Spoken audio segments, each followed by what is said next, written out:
ಮುನ್ನವ ಬಸವಣ್ಣ ಮಾಡಿಟ್ಟ ನಿಯಮಗಳು ರನ್ನ ದೀವಿಗೆಯಂತೆ ಮಾರ್ಗ ತೋರಿಸುತ್ತೀಯೋ.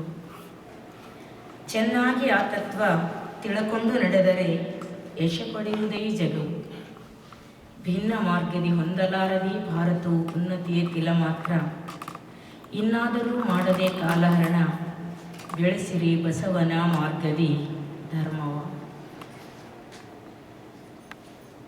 ನಾನು ದರ್ಗಾ ಅವರಾಗೆ ಪುಂಖಾನುಪುಂಖವಾಗಿ ಇಂಗ್ಲೀಷ್ ವಾಕ್ಯಗಳನ್ನು ಬಳಸಿ ನಿಮ್ಮ ಮುಂದೆ ಮಾತಾಡಿದರೆ ಬಹುಶಃ ಕಲಿತು ಮಾತನಾಡಿದಂತೆ ನಿಮಗೆ ಅನುಭವಕ್ಕೆ ಬರಲಿಕ್ಕಿಲ್ಲ. ನೀವು ನಮ್ಮ ರಾಷ್ಟ್ರಕವಿ ಕುವೆಂಪು ಒಂದು ಮಾತನ್ನು ಹೇಳಿದ್ದಾರೆ, ಎಲ್ಲಾದರೂ ಇರು ಎಂತಾದರೂ ಇರು ಎಂದೆಂದಿಗೂ ನೀ ಕನ್ನಡವಾಗಿರು ಅಂತ. ಹಾಗೆ ನೀವೆಲ್ಲರೂ ನನ್ನ ಜೊತೆ ಕನ್ನಡವನ್ನು ಸ್ವಲ್ಪ ಆದರೂ ಅರ್ಥ ಮಾಡ್ಕೊಳ್ತಾ ಇದ್ದೀರಾ ಅಂತ ಭಾವಿಸಿ.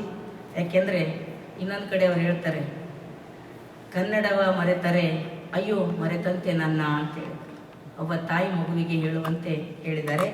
ಹಾಗೆ ಈ ಒಂದು ಗುರು ಬಸವಣ್ಣನವರ ತತ್ವವನ್ನು ಕುರಿತು ನಮ್ಮ ಪರಿಚಯ ಮಾಡುವಾಗ ಅಣ್ಣನವರು ಹೇಳಿದರು, she is A great philosopher ಅಂತ. ನಾನು ಫಿಲಾಸಫರ್ ಅಲ್ಲ, ಫಿಲಾಸಫರ್ ಫಾಲೋವರ್ ಇದ್ದೀನಿ. ಬಸವಣ್ಣನವರು ಗ್ರೇಟ್ ಫಿಲಾಸಫರ್, ಅವರ ಫಾಲೋವರ್ ನಾವು ಅಂತ ಹೇಳ್ಕೊಳ್ಳಿಕ್ಕೆ ನಮಗೆ ಭಾಳ ಹೆಮ್ಮೆ ಅನ್ನಿಸ್ತದೆ. ಅಂಥ ಒಂದು ಬಸವಣ್ಣನವರ ವಿಷಯವನ್ನು ಕುರಿತು ಇಲ್ಲಿವರೆಗೆ ನಾವು ಕೇಳಿದ್ವಿ. ಭೌತಿಕವಾಗಿರ್ತಕ್ಕಂತಹ ಈ ಜಗತ್ತು ಇವತ್ತು ನಾವು ಎಂತಹ ಪ್ರದೇಶದಲ್ಲಿ ಕುಳಿತು ಮಾತನಾಡ್ತಾ ಇದ್ದೇವೆ ಅಂದರೆ ಅತ್ಯಂತ ಉನ್ನತವಾಗಿರ್ತಕ್ಕಂತಹ ಮಟೀರಿಯಲ್ ಜಗತ್ತಿನಲ್ಲಿ ಶ್ರೇಷ್ಠ ಸಾಧನೆಯನ್ನು ಮಾಡಿ ಎಲ್ಲ ರೀತಿಯ ಭೌತಿಕ ಸುಖಗಳನ್ನು ತನ್ನ ಮುಷ್ಟಿಯಲ್ಲಿ ಇಟ್ಟುಕೊಂಡಿರ್ತಕ್ಕಂಥ ಒಂದು ನೆಲದಲ್ಲಿ ಕುಳಿತು ನಾವು ಮಾತನಾಡಬೇಕಾದಾಗ ಬಸವಣ್ಣನವರ ಅಗತ್ಯ ಏನಿದೆ ಅನ್ನೋದು ನಾವು ಸ್ವಲ್ಪ ತಿಳ್ಕೋಬೇಕು. ಒಬ್ಬ 19ನೇ ಶತಮಾನದ ಕವಿ ಕೋಪರಡೆ ತುಕಾರಾಮಪ್ಪ ನಾನು ಈಗಾಗಲೇ ಹೇಳ್ತಾ ಇದ್ದಾರೆ, ಮುನ್ನವ ಬಸವಣ್ಣ ಮಾಡಿಟ್ಟ ನಿಯಮಗಳು ರನ್ನ ದೀವಿಗೆಯಂತೆ ಮಾರ್ಗ ತೋರಿಸುತ್ತೀಯೋ. ಚೆನ್ನಾಗಿ ಆ ತತ್ವ ತಿಳ್ಕೊಂಡು ನಡೆದರೆ ಯಶ ಪಡೆಯುವುದೇ ಜಗವು ಅಂತ ಹೇಳ್ತಾರೆ. ಬಸವಣ್ಣ ಮೊದಲೇ ಮಾಡಿಟ್ಟಂತಹ ನಿಯಮಗಳು, ಸೂತ್ರಗಳು, ಫಾರ್ಮುಲಾಗಳು, ಅವುಗಳನ್ನು ಸರಿಯಾಗಿ ನಾವು ತಿಳ್ಕೊಂಡು ನಡೆದರೆ ಭಾರತ ಕರ್ನಾಟಕ ಅಂತ ಹೇಳಿಲ್ಲ, ಮೊದಲ ವಾಕ್ಯದಲ್ಲಿ ಅವರು ಹೇಳ್ತಾರೆ ಯಶ ಪಡೆಯುವುದೇ ಜಗವು ಅಂತ ಹೇಳ್ತಾರೆ. ಜಗತ್ತು ಯಶಸ್ಸನ್ನು ಪಡೆಯುತ್ತದೆ. ನಾವು ಅನ್ಬೋದು ಅದು ಯಾವ ರೀತಿಯಿಂದ ಸಾಧ್ಯ? ಜಗತ್ತು ಯಶಸ್ಸು ಪಡೀಲಿಕ್ಕೆ ಬಸವಣ್ಣನವರ ತತ್ವಗಳು ಹೇಗೆ ನಮಗೆ ಸಹಕಾರಿಯಾಗ್ತವೆ ಅಂತ ವಿಚಾರ ಮಾಡಿದರೆ, ಈ ಒಂದು ಭೌತಿಕವಾಗಿರ್ತಕ್ಕಂತಹ ಸಂಶೋಧನೆಗಳು ನಾವು ಮಾಡ್ತಾ ಇದ್ದೇವೆ. ಬೇಕಾದಷ್ಟು ಮನುಷ್ಯನ ಕುತೂಹಲ, ಕ್ಯೂರಿಯಾಸಿಟಿ ಎಷ್ಟಂದರೆ ಬಿಗ್ ಬ್ಯಾಂಗ್ ಥಿಯರಿ ಮಾಡುವಾಗ ಸುಮಾರು 100 ವರ್ಷಗಳಿಂದ ಮಾಡಿ ಜಗತ್ತು ಹೆಂಗೆ ಸೃಷ್ಟಿಯಾಯಿತು ಅಂತ ತಿಳ್ಕೊಳ್ಳಲಿಕ್ಕೆ ಮನುಷ್ಯ ಇವತ್ತು ದೇವರೊಂದಿಗೆ ಸವಾಲಾಗಿ ಸರಿಯಾಗಿ ನಿಲ್ತಾ ಇದ್ದಾನೆ. ನೀನು ಏನು ಮಾಡಿದ್ದೀಯಾ ಅದನ್ನು ನಾನು ರಹಸ್ಯ ಭೇದಿಸ್ತೀನಿ ಅಂತ ದಿನೇ ಪ್ರಯತ್ನಗಳು ನಡೆದಿದ್ದಾವೆ. ಆದರೆ ಈ ಎಷ್ಟೇ ಪ್ರಯತ್ನಗಳು ನಡೆದಾಗಲೂ ಕೂಡ ಒಂದು ಕಡೆ ಒಬ್ರು ಹೇಳ್ತಾರೆ, science can explain how, cannot why. Science ಹೇಳ್ತದೆ ಹೇಗಾಯಿತು, H2O ನೀರು ವಾಟರ್ ಹೆಂಗಾಯಿತು ಅಂತ ಸೈನ್ಸ್ ಹೇಳ್ತದೆ, ಆದರೆ ಯಾಕಾಯಿತು ಅಂತ ಹೇಳಿಕ್ಕಾಗಲ್ಲ. Where science ends philosophy start. ಅದಕ್ಕಾಗಿ ಅಂತಹ ಒಂದು ಫಿಲಾಸಫಿ ಎಲ್ಲವೂ ಕೂಡ ನಿಂತಾಗ ಒಂದು ವೇಳೆ ಈ ಭೌತಿಕ ಸಾಮ್ರಾಜ್ಯದಲ್ಲಿಯೇ ನಾವು ತೇಲ್ತಾ ಹೋದರೆ, ಮೊನ್ನೆ ಒಬ್ಬ ಸಾಫ್ಟ್ವೇರ್ ಇಂಜಿನಿಯರ್ ಜೊತೆ ನಾನು ಕ್ಯಾಲಿಫೋರ್ನಿಯಾದಲ್ಲಿ ಮಾತನಾಡುವಾಗ ಅವರೊಂದು ಮಾತು ಹೇಳಿದರು, ನಾವು ಈಗ ಮೊದಲು ಈ ಒಂದು ವಾಹನ ಪ್ರಯಾಣ ಮಾಡಿ ಬರಬೇಕಾದ್ರೆ ನಾವು ಅಮೇರಿಕಾದಿಂದ ಒಂದು ವೇಳೆ ಈಗ ಭಾರತದಿಂದ ಅಮೇರಿಕಕ್ಕೆ ಬರಬೇಕಾದ್ರೆ ಹಡಗಿನಲ್ಲಿ ತಿಂಗಳಾಂಗಟ್ಟಲೆ ಬರ್ತಿದ್ರು ಅಂತ ಕೇಳಿದ್ವಿ. ಈಗ ಫ್ಲೈಟ್ನಲ್ಲಿ ನೋಡಿದ್ರೆ ಸಮ್ ಅವರ್ಸ್ನ ನಾವು ಇವತ್ತು ಬರ್ತಾ ಇದ್ದೀವಿ. ಅವ್ರು ಹೇಳಿದರು, ಹಂಗಲ್ಲಕ್ಕವ್ರೆ, ಇನ್ನು ಮುಂದೆ ಇಂಥ ಸಂಶೋಧನೆಯಲ್ಲಿ ಜಗತ್ತು ತೊಡಗಿದೆ ವಿಜ್ಞಾನಿಗಳು ಅಂದರೆ ನಾವು ಸೂರ್ಯನ ಬೆಳಕಿನ ವೇಗ ಸನ್ರೈಸ್ ಎಷ್ಟು ನಿಮಿಷದಲ್ಲಿ ಈ ಭೂಮಿಯನ್ನು ತಲುಪ್ತವೋ ಅಷ್ಟು ನಿಮಿಷದಲ್ಲಿ ಮನುಷ್ಯನ ವೇಗ ಹೆಚ್ಚು ಮಾಡ್ಕೊಳ್ಬೇಕು ಅಂತ ಪ್ರಯತ್ನಗಳು ನಡೆದಿದ್ದಾವೆ ಅಂತ. ಈಗ ಭೂಮಿ ನಮ್ಮ ಸಂಶೋಧನೆಗೆ ಮುಗಿದು ಹೋಗಿದೆ, ಆಕಾಶದತ್ತ ನಾವು ಮುಖ ಮಾಡಿದ್ದೇವೆ. ಈ ಎಲ್ಲ ಕೂಡ ಪಂಚಭೂತಗಳ ಈ ಸಂಶೋಧನೆ ಮುಗಿದ ನಂತರ ಮತ್ತೇನು ಅನ್ನುವ ಪ್ರಶ್ನೆ ತಯಾರಾಗ್ತದೆ. ಇವನಿಗೆ ಸಂಶೋಧನೆಗೆ ಮತ್ತೇನು ಸಿಗದಿದ್ದಾಗ ಕೊನೆಗೆ ಉಳಿಯೋದೊಂದು ಸುಯಿಸೈಡ್ ಅಂತ ಹೇಳ್ತಾರೆ. ಹಾಗಾಗ್ತಾ ಇದೆ ಜಗತ್ತು. ಎಲ್ಲವನ್ನು ಅನುಭವಿಸಿದ ನಂತರ ಇನ್ನೇನು ಭೌತಿಕದಲ್ಲಿ ಇನ್ನೇನು ಅಂತ ಬಂದಾಗ, ಪ್ರಶ್ನೆ ಬಂದಾಗ ಆವಾಗ ನಮಗೆ ಅಧ್ಯಾತ್ಮ ಸಹಾಯ ಮಾಡ್ತದೆ. ಅಧ್ಯಾತ್ಮ ನಿಜವಾಗಿರ್ತಕ್ಕಂಥ ಹೊರಗಿನ ಎಲ್ಲ ಶೃಂಗಾರ ನಮ್ಮದಾಗಿದೆ, ಅದರ ಒಳಗೆ ಸಂತೃಪ್ತಿ ಅನ್ನೋದು ಬೇಕಾಗಿದೆ, ಆನಂದ ಅನ್ನೋದು ಬೇಕಾಗಿದೆ. ಅದು ಬರೋದು ಯಾವುದರಿಂದ ಅಂತ ಕೇಳಿದ್ರೆ ಬಸವಣ್ಣನವರು ಬಹಳ ಸ್ಪಷ್ಟವಾಗಿ ಹೇಳಿದರು. ನಮ್ಮ ತ್ರಿಶೂಲ್ ವಚನ ಹೇಳುವಾಗೆ, ಜ್ಞಾನದ ಬಲದಿಂದ ಅಜ್ಞಾನದ ಕೇಡು ನೋಡಯ್ಯ. ಅಜ್ಞಾನ ನಮ್ಗೆ ಇವತ್ತ ಯಾವುದರ ಅಜ್ಞಾನ ನಮಗಿದೆ ಅಂದರೆ, ಈ ಒಂದು ಭೌತಿಕವಾದ ಜಗತ್ತಿನ ಬಗ್ಗೆ ನಮಗೆ ಅಜ್ಞಾನ ಇವತ್ತ ಇಲ್ಲ, ಆದರೆ ಅಜ್ಞಾನ ನಮ್ಮ ಬಗ್ಗೆ ನಮಗೆ ಅರಿವಿದೆ, ನಮ್ಮ ಬಗ್ಗೆ ನಮಗೆ ಅಜ್ಞಾನ ಇದೆ. ನಾವ್ಯಾರು ಅನ್ನೋದ್ರ ಬಗ್ಗೆ ನಮಗೆ ಅಜ್ಞಾನ ಇದೆ. ನಾವ್ಯಾರು ಅಂತ ಕೇಳಿದ್ರೆ ಏನು ಹೇಳ್ತೀವಿ ನಾವು ಭಾಳ ಆದರೆ ಇಂಥವ್ರ ಮಗ ಅಂತ ಹೇಳ್ಬೋದು, ಇಂಥವ್ರ ಮಗಳು ಅಂತ ಹೇಳ್ಬೋದು, ಇಂಥವ್ರ ಸೊಸೆ ಅಂತ ಹೇಳ್ಬೋದು, ಇಂಥ ಒಂದು ಮನೆತನದಿಂದ ಬಂದಿವಂತ ಹೇಳ್ಬೋದು, ಇಂಥ ಒಂದು ಊರು ಅಂತ ಹೇಳ್ಬೋದು. ಇವೆಲ್ಲವೂ ತೆಗೆದು ಹಾಕಿದಾಗ ನೀವು ಯಾರು ಅಂತ ಕೇಳಿದ್ರೆ ಏನು ಹೇಳ್ತೀವಿ? ಒಂದ್ಸಲ ಪ್ರಯೋಗ ಮಾಡ್ಕೊಂಡು ನೋಡಿ. ನಮಗೆ ದಿಢೀರ್ನೆ ಇದ್ದಕ್ಕಿದ್ದಂಗೆ ನೀವು ಯಾರು ಅಂತ ಯಾರಾದ್ರೂ ಕೇಳಿದ್ರೆ ಏನು ಉತ್ತರ ಅದ ನಮ್ಮಲ್ಲಿ? ಈ ಉತ್ತರ ಎಂದು ನಾವು ಉಟ್ಕೊಳ್ತೀವೋ ಅಂದೇ ನಾವು ಯಶಸ್ಸು ಅಂತ ಹೇಳ್ತಾ ಇದ್ರಲ್ಲೇ ಅದು ಜೀವನದ ಯಶಸ್ಸು ಅಂತ ಹೇಳ್ತಾರೆ. ಆ ಜ್ಞಾನ, ಈ ಅನೇಕ ಜ್ಞಾನಗಳದವ, ನಮ್ಮ PhD ಜ್ಞಾನಗಳದವೆ, ಇಂಜಿನಿಯರ್, ಡಾಕ್ಟರ್, ಎಲ್ಲ ಜ್ಞಾನಗಳು ನಮಗದವೆ. ಬಸವಣ್ಣನವ್ರು ಹೇಳ್ತಕ್ಕಂಥ ನಿಜವಾದ ಜ್ಞಾನ ಯಾವುದಂದ್ರೆ, ಅವ್ರು ಹೇಳ್ತಾರೆ ಕುಕ್ಕುಟ ಜ್ಞಾನ, ಶ್ವಾನ ಜ್ಞಾನ, ಗಜ ಜ್ಞಾನ, ಇವೆಲ್ಲ ಹೊಟ್ಟೆಯ ಜ್ಞಾನಗಳದವೆ. ಕೂಡಲ ಸಂಗಮ ದೇವ, ನಿಮ್ಮನರಿಯದ ಜ್ಞಾನವೆಲ್ಲ ಅಜ್ಞಾನ ಅಂತ. ನಿಮ್ಮನರಿಯದ ಜ್ಞಾನ ಅದು ಅಜ್ಞಾನ, ಅವನನ್ನರಿತ ಜ್ಞಾನ ಅದು ಜಗತ್ತಿನಲ್ಲಿ ಶಾಂತಿಯನ್ನು ಸ್ಥಾಪನೆ ಮಾಡ್ತದೆ. ಜಗತ್ತಿನಲ್ಲಿ ಫಾದರ್ಹುಡ್ ಯಾರು ಒಪ್ಕೊಳ್ತೀವೋ ಅವಾಗ ಬ್ರದರ್ಹುಡ್ ಬರಕ್ಕೆ ಪ್ರಾರಂಭ ಆಗ್ತದೆ. ಎಲ್ಲರೂ ಅಣ್ಣ ತಮ್ಮಂದಿರು, ಅಕ್ಕ ತಂಗಿಯರು ಪ್ರೀತಿಯಿಂದ ಬಾಳ್ಲಿಕ್ಕೆ ಸಾಧ್ಯ ಆಗ್ತದೆ. ಇಲ್ಲದಿದ್ದರೆ ನಾವು ನಮ್ಮ ದೇಶವನ್ನಷ್ಟೇ ಸುರಕ್ಷೆ ಮಾಡ್ಕೊಳ್ಳಿಕ್ಕೆ ನೋಡ್ತಾ ಇದ್ದೇವೆ, ಇನ್ನೊಂದು ದೇಶವನ್ನು ಕಬಳಿಸಕ್ಕೆ ನೋಡ್ತೀವಿ. ಯಾವಾಗ ಅಂತ ಕೇಳಿದ್ರೆ ಈ ತೃಪ್ತಿ ಒಳಗಿರೋದಿಲ್ಲಲ್ಲ, ಎಷ್ಟು ಮಾಡಿದ್ರೂ ತೃಪ್ತಿ ಬರೋದಿಲ್ಲ. ತೃಪ್ತಿಯ ಜ್ಞಾನ ನಮ್ಗೆ ಯಾವಾಗ ಬರ್ತಂದ್ರೆ ನಿಮ್ಮ ಜ್ಞಾನದಿಂದ, ಪರಮಾತ್ಮನ ಜ್ಞಾನದಿಂದ, ಪರಮ ಸತ್ಯದ ಜ್ಞಾನ. ಮತ್ತೇನಲ್ಲ, ಪರಮಾತ್ಮ ಅಂದರೆ ಯಾವುದೋ ಒಂದು ಮೂರ್ತಿ ಅಂತಕ್ಕಂಥದ್ದಲ್ಲ, ಪರಮ ಸತ್ಯ, ಟ್ರುತ್, ನಿಜವಾದ ಟ್ರುತ್ ಯಾವುದದ ಅದು ನಮಗೆ ಅರ್ಥ ಆಗಬೇಕು. ಅದು ಅರ್ಥ ಆಗುವವರೆಗೂ ಕೂಡ ಮನುಷ್ಯನ ಸಂಶೋಧನೆಗಳು ನಿಲ್ಲೋದಿಲ್ಲ. ಅಂತಹ ಅರ್ಥ ಮಾಡಲಿಕ್ಕಾಗಿಯೇ ಹೇಳ್ತಾರೆ ಬಸವಣ್ಣನವರು, ನಿಜವಾದ ಜ್ಞಾನ ಅದಾಗಬೇಕು. ಆ ಜ್ಞಾನ ಆಚಾರಕ್ಕೆ ಬರಬೇಕು. ಅದು ನಿಜವಾದ ಮನುಷ್ಯನ ಗುರಿ, ಬದುಕಿನ ಗುರಿ ಯಾವುದು ಅಂದರೆ ಕೇವಲ ಈ ಜಗತ್ತಿನ ಸುಖವನ್ನು ಅನುಭವಿಸಿ ಹೋಗ್ತಕ್ಕಂಥದ್ದಲ್ಲ. ಅಕ್ಕ ಮಹಾದೇವಿ ಹೇಳ್ತಾಳೆ, ಮರವಿದ್ದು ಫಲವೇನು ನೆಳಲಿಲ್ಲದನಕ್ಕ ಅಂತ, ಧನವಿದ್ದು ಫಲವೇನು ದಯೆ ಇಲ್ಲದನಕ್ಕ, ಹಸುವಿದ್ದು ಫಲವೇನು ಹಯನಿಲ್ಲದನಕ್ಕ. ಇಲ್ಲಿ ತನಕ ಭಾಳ ಚೆಂದಾಗಿ ಹೇಳಿದ್ರಿ. ಈ ಮೈಕ್ ಮಾಡುವ ಕೆಲಸ ಮೈಕ್ ಮಾಡದಿದ್ರೆ ನಾವು ಅದನ್ನು ಬಿಸಾಡ್ಬಿಡ್ತೀವಿ. ಆಕಳ ಹಾಲು ಕೊಡೋದಿದ್ರೆ ಅದನ್ನು ನಾವು ಕಟ್ಟೋದಿಲ್ಲ. ಯಾವುದೇ ವಸ್ತು ಅದರ ಕಾರ್ಯವನ್ನದು ಮಾಡಬೇಕಾದ್ರೆ ಸಾರ್ಥಕತೆ ಅದರಲ್ಲದೆ. ಹಾಗೆ ಮನುಷ್ಯನ ಸಾರ್ಥಕತೆ ಯಾವುದರಲ್ಲಿದೆ ಅಂತ ಕೇಳಿದ್ರೆ ಅಕ್ಕ ಮಾದೇವಿ ಹೇಳ್ತಾಳೆ, ಚನ್ನಮಲ್ಲಿಕಾರ್ಜುನ ನಾನಿದ್ದು ಫಲವೇನು ನಿಮ್ಮ ಜ್ಞಾನವಿಲ್ಲದನಕ್ಕ ಅಂತ. ಆ ಜ್ಞಾನ ಬಹಳ ಮುಖ್ಯವಾಗಿರ್ತಕ್ಕಂಥದ್ದು. ಅಂಥವು ಜಗತ್ತಿನಲ್ಲಿ ಸಾಮಾನ್ಯವಾಗಿ ನೋಡಬೇಕಾದ್ರೂ, ಇಲ್ಲಿಗೆ ನಾವು ಬರಬೇಕಾದ್ರೆ, ಈ JSS ಬರಬೇಕಾದ್ರೂ ಒಂದು ಸಾಮಾನ್ಯ ಜ್ಞಾನ ನಮಗೆ ಬೇಕು. ಈ ಜ್ಞಾನ ಕೇವಲ ಇದ್ರಷ್ಟೇ ಸಾಲದು. ಉಪನಿಷತ್ತುಗಳಲ್ಲಿ ಜ್ಞಾನ ಇರಲಿಲ್ಲ ಅಂತಲ್ಲ, ವೇದಗಳಲ್ಲಿ ಜ್ಞಾನ ಇರಲಿಲ್ಲ ಅಂತಲ್ಲ, ಬಸವ ಪೂರ್ವದಲ್ಲಿ ಜ್ಞಾನ ಇರಲಿಲ್ಲ ಅಂತಲ್ಲ. ಜ್ಞಾನ ಇತ್ತು, ಅರಿವಿತ್ತು, ಆದರೆ ಆಚಾರ ಸ್ಟಾಪ್ ಆಯಿತು. ಆಚಾರ ಇರಲಿಲ್ಲ. ಅರಿವು ಆಚಾರಕ್ಕೆ ಪರಿವರ್ತಿಸಿ ಅರಿವನ್ನು ಆಚರಣೀಕರಣಗೊಳಿಸಿದಂಥವ್ರು ಬಸವಣ್ಣನವರು ಅಂತ ನಾವು ನೋಡ್ತೇವೆ. ಅರಿವು ಆಚಾರವಾಗಬೇಕು. ಆಚಾರ ಆಗದಿದ್ದರೆ ತರಕಾರಿಗಳು ತಿಂದರೆ, ವೆಜಿಟೇಬಲ್ಸ್ ತಿಂದರೆ ಪುಷ್ಟಿ ಶಕ್ತಿ ಬರ್ತದೆ ಅನ್ನೋದು ಎಲ್ಲರಿಗೂ ಗೊತ್ತದ. ಆದರೆ ಪುಷ್ಟಿ ಬರೋದು ಯಾವಾಗ? ಕೇವಲ ತಿಳಿದೋದ್ರಿಂದ ಅಲ್ಲ, ಅದನ್ನು ತಿನ್ನೋದ್ರಿಂದ. ತಿನ್ನುವುದು ಆಚಾರ, ತಿಳಿಯುವುದು ವಿಚಾರ ಅಂತ ಹೇಳ್ತೀವಿ. ಅಂತಹ ಅರಿವು ಆಚಾರಕ್ಕೆ ಬರಬೇಕಾಗಿತ್ತು. ಈ ಅರಿವಿನಿಂದ ಪರಮಾತ್ಮ ಒಬ್ಬನದಾನೆ, ಅವನು ಆಲ್ಮೈಟಿ ಸರ್ವಜ್ಞ ಅದಾನೆ, ಸರ್ವಶಕ್ತ ಅದಾನೆ, ಸರ್ವಕರ್ತೃತ್ವ ಶಕ್ತಿ ಉಳ್ಳವದಾನೆ ಅಂದ್ಕೊಂಡಿರ್ತಕ್ಕಂಥ ಜಗತ್ತಿನಲ್ಲಿ ಅನೇಕ ಜನ ಕುತೂಹಲದಿಂದ ಪರಮಾತ್ಮನನ್ನು ಹುಡುಕ್ಲಿಕ್ಕೆ ಹೊರಟರು. ಎಲ್ಲೆಲ್ಲಿ ಹುಡುಕಿದ್ರು ಕೇಳಬೇಡ. ಕೆಲವರು ಅಡವಿಗಳಿಗೆ ಹೋದ್ರು, ಜಟ ಬಿಟ್ಕೊಂಡ್ರು, ಗಡ್ಡೆ ಗೆಣಸಿ ತಿಂದ್ಕೊಂಡ್ರು, ಕೆಲವರು ವೇಷಗಳನ್ನು ಧರಿಸಿದ್ರು, ಕೆಲವರು ನೀರಿನಲ್ಲಿ ನಿಂತೇ ಜಪ ತಪ ಮಾಡಿದರು, ಕೆಲವರು ಬೆಂಕಿಯೇ ದೇವರಂತ ಹೋಮ ಹವನ ಮಾಡಿದರು, ಇನ್ನು ಕೆಲವರು ಈ ಮೂರ್ತಿಗಳೇ ದೇವರಂತ ಮೂರ್ತಿಯಲ್ಲಿ ನಿಂತು ಬಿಟ್ರು. ಅದಕ್ಕೆ ನಮ್ಮ ಅಂಬಿಗರ ಚೌಡಯ್ಯ ಎಂತೆಂಥವ್ರಿಗೆ ಜ್ಞಾನ ಇತ್ತು ಆ ಕಾಲದಲ್ಲಿ ಅಂತ ಕೇಳಿದ್ರೆ, ಇವತ್ತು ನಾವು ಭಾಳ ಸೋಕಾಲ್ಡ್ ಸ್ಕಾಲರ್ಸ್ ಅಂತಕ್ಕಂಥವ್ರಿಗೆ ಕೂಡ ಇರದೇ ಇರುವ ಜ್ಞಾನ ಒಬ್ಬ ಹುಟ್ಟು ಹೊಡಿತಕ್ಕಂತಹ ಅಂಬಿಗ ದೋಣಿ ನಡೆಸ್ತಕ್ಕಂಥವನಿಗೆ ಆ ಜ್ಞಾನ ಇತ್ತು. ಅಂಬಿಗರ ಚೌಡ ಹೇಳ್ತಾರೆ, ಅಡವಿಯೊಳಗ ಅರಸೊಡೆ ಸಿಡಿಗಂಟಿ ತಾನಲ್ಲ. ಅಡವ್ಯಾಗ ಹೋಗಿ ದೇವ್ರಿಗೆ ಹುಡುಕಕ್ಕೆ ಒಂದು ಗಿಡ ಮರ ಅದಾನೇನಪ್ಪ, ಯಾಕಲ್ಲೂ ಹುಡುಕ್ತಾ ಇದ್ದಿ. ಮಡುವಿನೊಳಗೆ ಅರಸುವಡೆ ಮತ್ಸ್ಯ ಮಂಡೂಕನಲ್ಲ. ಅಲ್ಲೇ ಅದಾವಲ್ಲ ಕಪ್ಪೆ ಮೀನು ಎಲ್ಲ, ಯಾವಾಗಲೂ ಅಲ್ಲೇ ಅದಾವ. 3 ಹೊತ್ತು ಸ್ನಾನ ಮಾಡ್ಕೊಂಡು 3 ಹೊತ್ತು ನದಿಯಲ್ಲಿ ಮುಳುಗಿ ನೀನು ಪಡಿತಿ ಅಂದ್ರೂ ಕೂಡ ಇಲ್ಲ. ಎಲ್ಲದನ್ನೇ ದೇವರು ಅಂದ್ರೆ ಅಷ್ಟ ತನುವಿನೊಳಗೆ ಹುದುಗಿರ್ಪಲ್ಲಿಂಗವ ತಾನೇ ಕಾಣಬೇಕೆಂದ ಅಂಬಿಗರ ಚೌಡಯ್ಯ. ಎಲ್ಲದನ್ನೇ ದೇವ್ರು ಅಂದ್ರೆ ಎಲ್ಲಿಲ್ಲ ಅಂತ ಕೇಳ್ತಾರೆ. ಎಲ್ಲ ಕಡೆಗೂ ಅದನ್ನೇ ಇಲ್ಲಿ ಅಷ್ಟತನು ಅಂದರೆ ಪಂಚಭೂತಗಳಿಂದ ನಿರ್ಮಾಣವಾಗಿರ್ತಕ್ಕಂಥ ಈ ತನುವಿನಲ್ಲಿ ಪರಮಾತ್ಮ ಅದಾನೆ. ಈ ತನುವಿನಲ್ಲಿ ಅಷ್ಟೇ ಅಲ್ಲ, ಇಡೀ ಬ್ರಹ್ಮಾಂಡದಲ್ಲಿಯೂ ಅವನದಾನೆ. ಇಲ್ಲಿ ಏನದವೋ ಅದು ಹೊರಗೂ ಕೂಡ ಇದೆ, ಹೊರಗೇನಿದೆಯೋ ಅದು ಇಲ್ಲಿಯೂ ಇದೆ.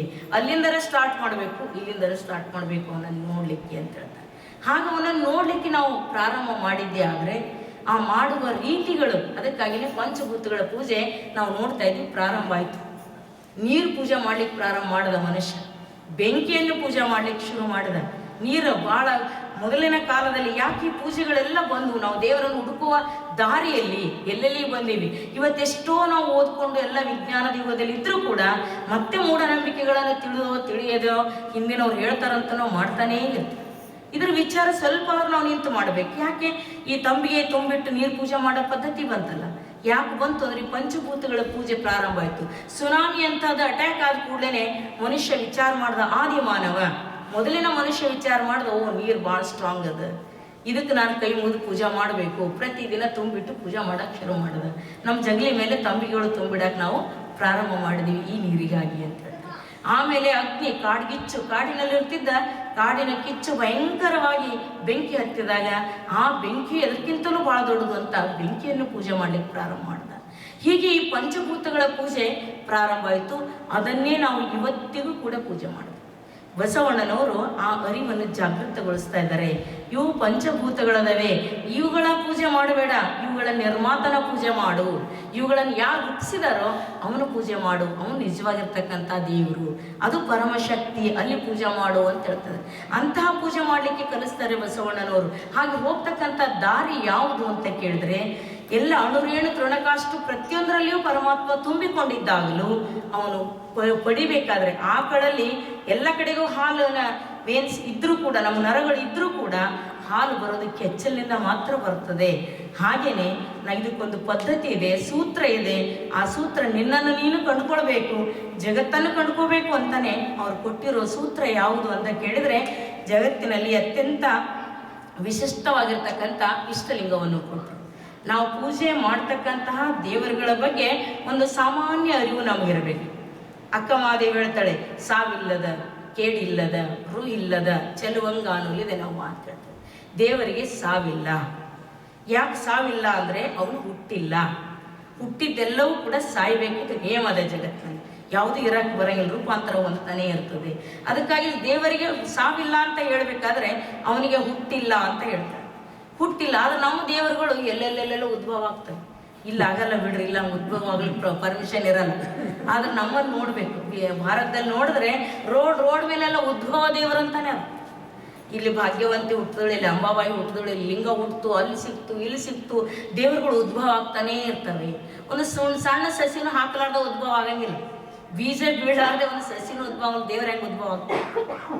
ಹಂಗೇನೆ ನಾವು ಪೂಜೆ ಮಾಡ್ತಕ್ಕಂಥದ್ದು ಯಾವ ದೇವರನ್ನಂದ್ರೆ, ನಾವು ನಿರ್ಮಾಣ ಮಾಡಿದ ದೇವರುಗಳನ್ನು. ನಿಜವಾಗಿ ಬಸವಣ್ಣನವರು ಕಲಿಸ್ತಾ ಇದ್ದಾರೆ, ನಮಗೆ ನಿರ್ಮಾಣ ಮಾಡಿದ ದೇವರನ್ನು ಪೂಜೆ ಮಾಡು ಅಂತ ಹೇಳ್ತಾರೆ. ನಮಗೆ ನಿರ್ಮಾಣ ಮಾಡಿರ್ತಕ್ಕಂತಹ ಪರಮಾತ್ಮನನ್ನು ಪೂಜಿಸಬೇಕು. ಹಾಗೆ ದೇವರಿಗೆ ಆಕಾರ ಇಲ್ಲ, ರೂಹಿಲ್ಲದ ಅಂತ ಹೇಳ್ತಾರೆ. ಅವನಿಗೆ ಒಂದು ಆಕಾರ ಇಲ್ಲ ದೇವರಿಗೆ. ನಾವು ಯಾವುದೋ ಒಂದು ಮೂರ್ತಿ ಮಾಡಿ ಮೂರ್ತಿಯಲ್ಲಿ ದೇವರನ್ನು ಕಾಣಕ್ಕೆ ಹೋದ್ರೆ ಹೇಳ್ತಾರೆ, ಈ ಮೂರ್ತಿ ಈಗ ನೋಡ್ರಿ, ಒಂದು ಬೆಕ್ಕಿನ ಮರಿ ಅದ ಅಂದ್ರೆ ಯಾರಂಗಿರ್ತದ, ಅದು ಆಕಳ ಮರಿ ಹಂಗಿರಂಗಿಲ್ಲ, ಬೆಕ್ಕಿನ ಮರಿ ಹಂಗನೇ ಇರ್ತದೆ. ನಾಯಿ ಮರಿ ಹಂಗನೇ ಇರ್ತದೆ. ಈಗ ಈ ಮೂರ್ತಿಗಳದಾವ ಅಂದ್ರೆ ಇವು ಯಾರಂಗಿರ್ಬೇಕು? ಇವಕ್ಕೊಂದು ಮೂರ್ತಿ ಆಗಿದೆ ಅಂದ್ರೆ ಇದು ಅವರ ಒಬ್ಬನಂಗೆ ಇರಲೇಬೇಕು, ಇದ್ರ ತಂದೆ ತಾಯಿಗಳು ಇರಲೇಬೇಕು.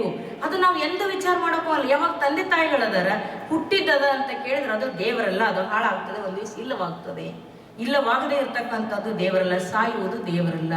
ಈ ಮೂರ್ತಿಗಳು ಇವತ್ತು ನಾವು ನೋಡ್ರಿ, ಒಂದು ಆಕಾರಕ್ಕೆ ಬಂದು ಕೂಡಲೇ ಏನಾಗ್ತದೆ, ವಿಕಾರ ಆಗ್ತದೆ. ಈಗ ನಾವು ಹುಟ್ಟಿದ್ದೀವಿ, ಹುಟ್ಟಿದಾಗ ಇದ್ದಷ್ಟೇ ಸುಂದರವಾಗಿ ನಾವಿಲ್ಲ. ನಾವು ದಿನೇ ನಮ್ಮ ಮ್ಯಾರೇಜ್ ಇದ್ರೊಳಗಿನ ಫೋಟೋಗಳು ತೆಗೆದು ನೋಡ್ಕೊಳ್ರಿ, ನಿಮ್ಮ ಮಕ್ಕಳು ನೋಡಿದ್ರೆ ಪಪ್ಪ ನೀನಾ, ಪಪ್ಪ ಮಮ್ಮಿ ನೀನಾ ಅಂತ ಕೇಳ್ತಾವೆ. ನೀವು ಹಿಂಗಿದ್ದೀರಾ ಆ ಕಾಲಕ್ಕೆ ಅಂತ ಕೇಳ್ತಾವೆ. ಅಂದ್ರೆ ನಾವು ದಿನೇ ವಿಕಾರ ಆಗ್ತಾ ಇದ್ದೀವಿ. ನಾವು ತಿಳ್ಕೊಂಡಿವಿ ಭಾಳ ಮೇಕಪ್ ಮಾಡ್ಕೊಂಡ್ರೆ ಬ್ಯೂಟಿ ಪಾರ್ಲರ್ಲಿ ನಾವು ಚಲೋ ಆಗ್ತಾ ಗೆಟಪ್ ಮೇಕಪ್ ಮಾಡ್ತಾ ಇರ್ತೀವಿ. ಆದ್ರೂ ಕೂಡ ಅದು ಮೇಕಪ್ ಆಗಲ್ಲ, ಅದು ಡೌನೇ ಆಗ್ತಾ ಇರ್ತದೆ.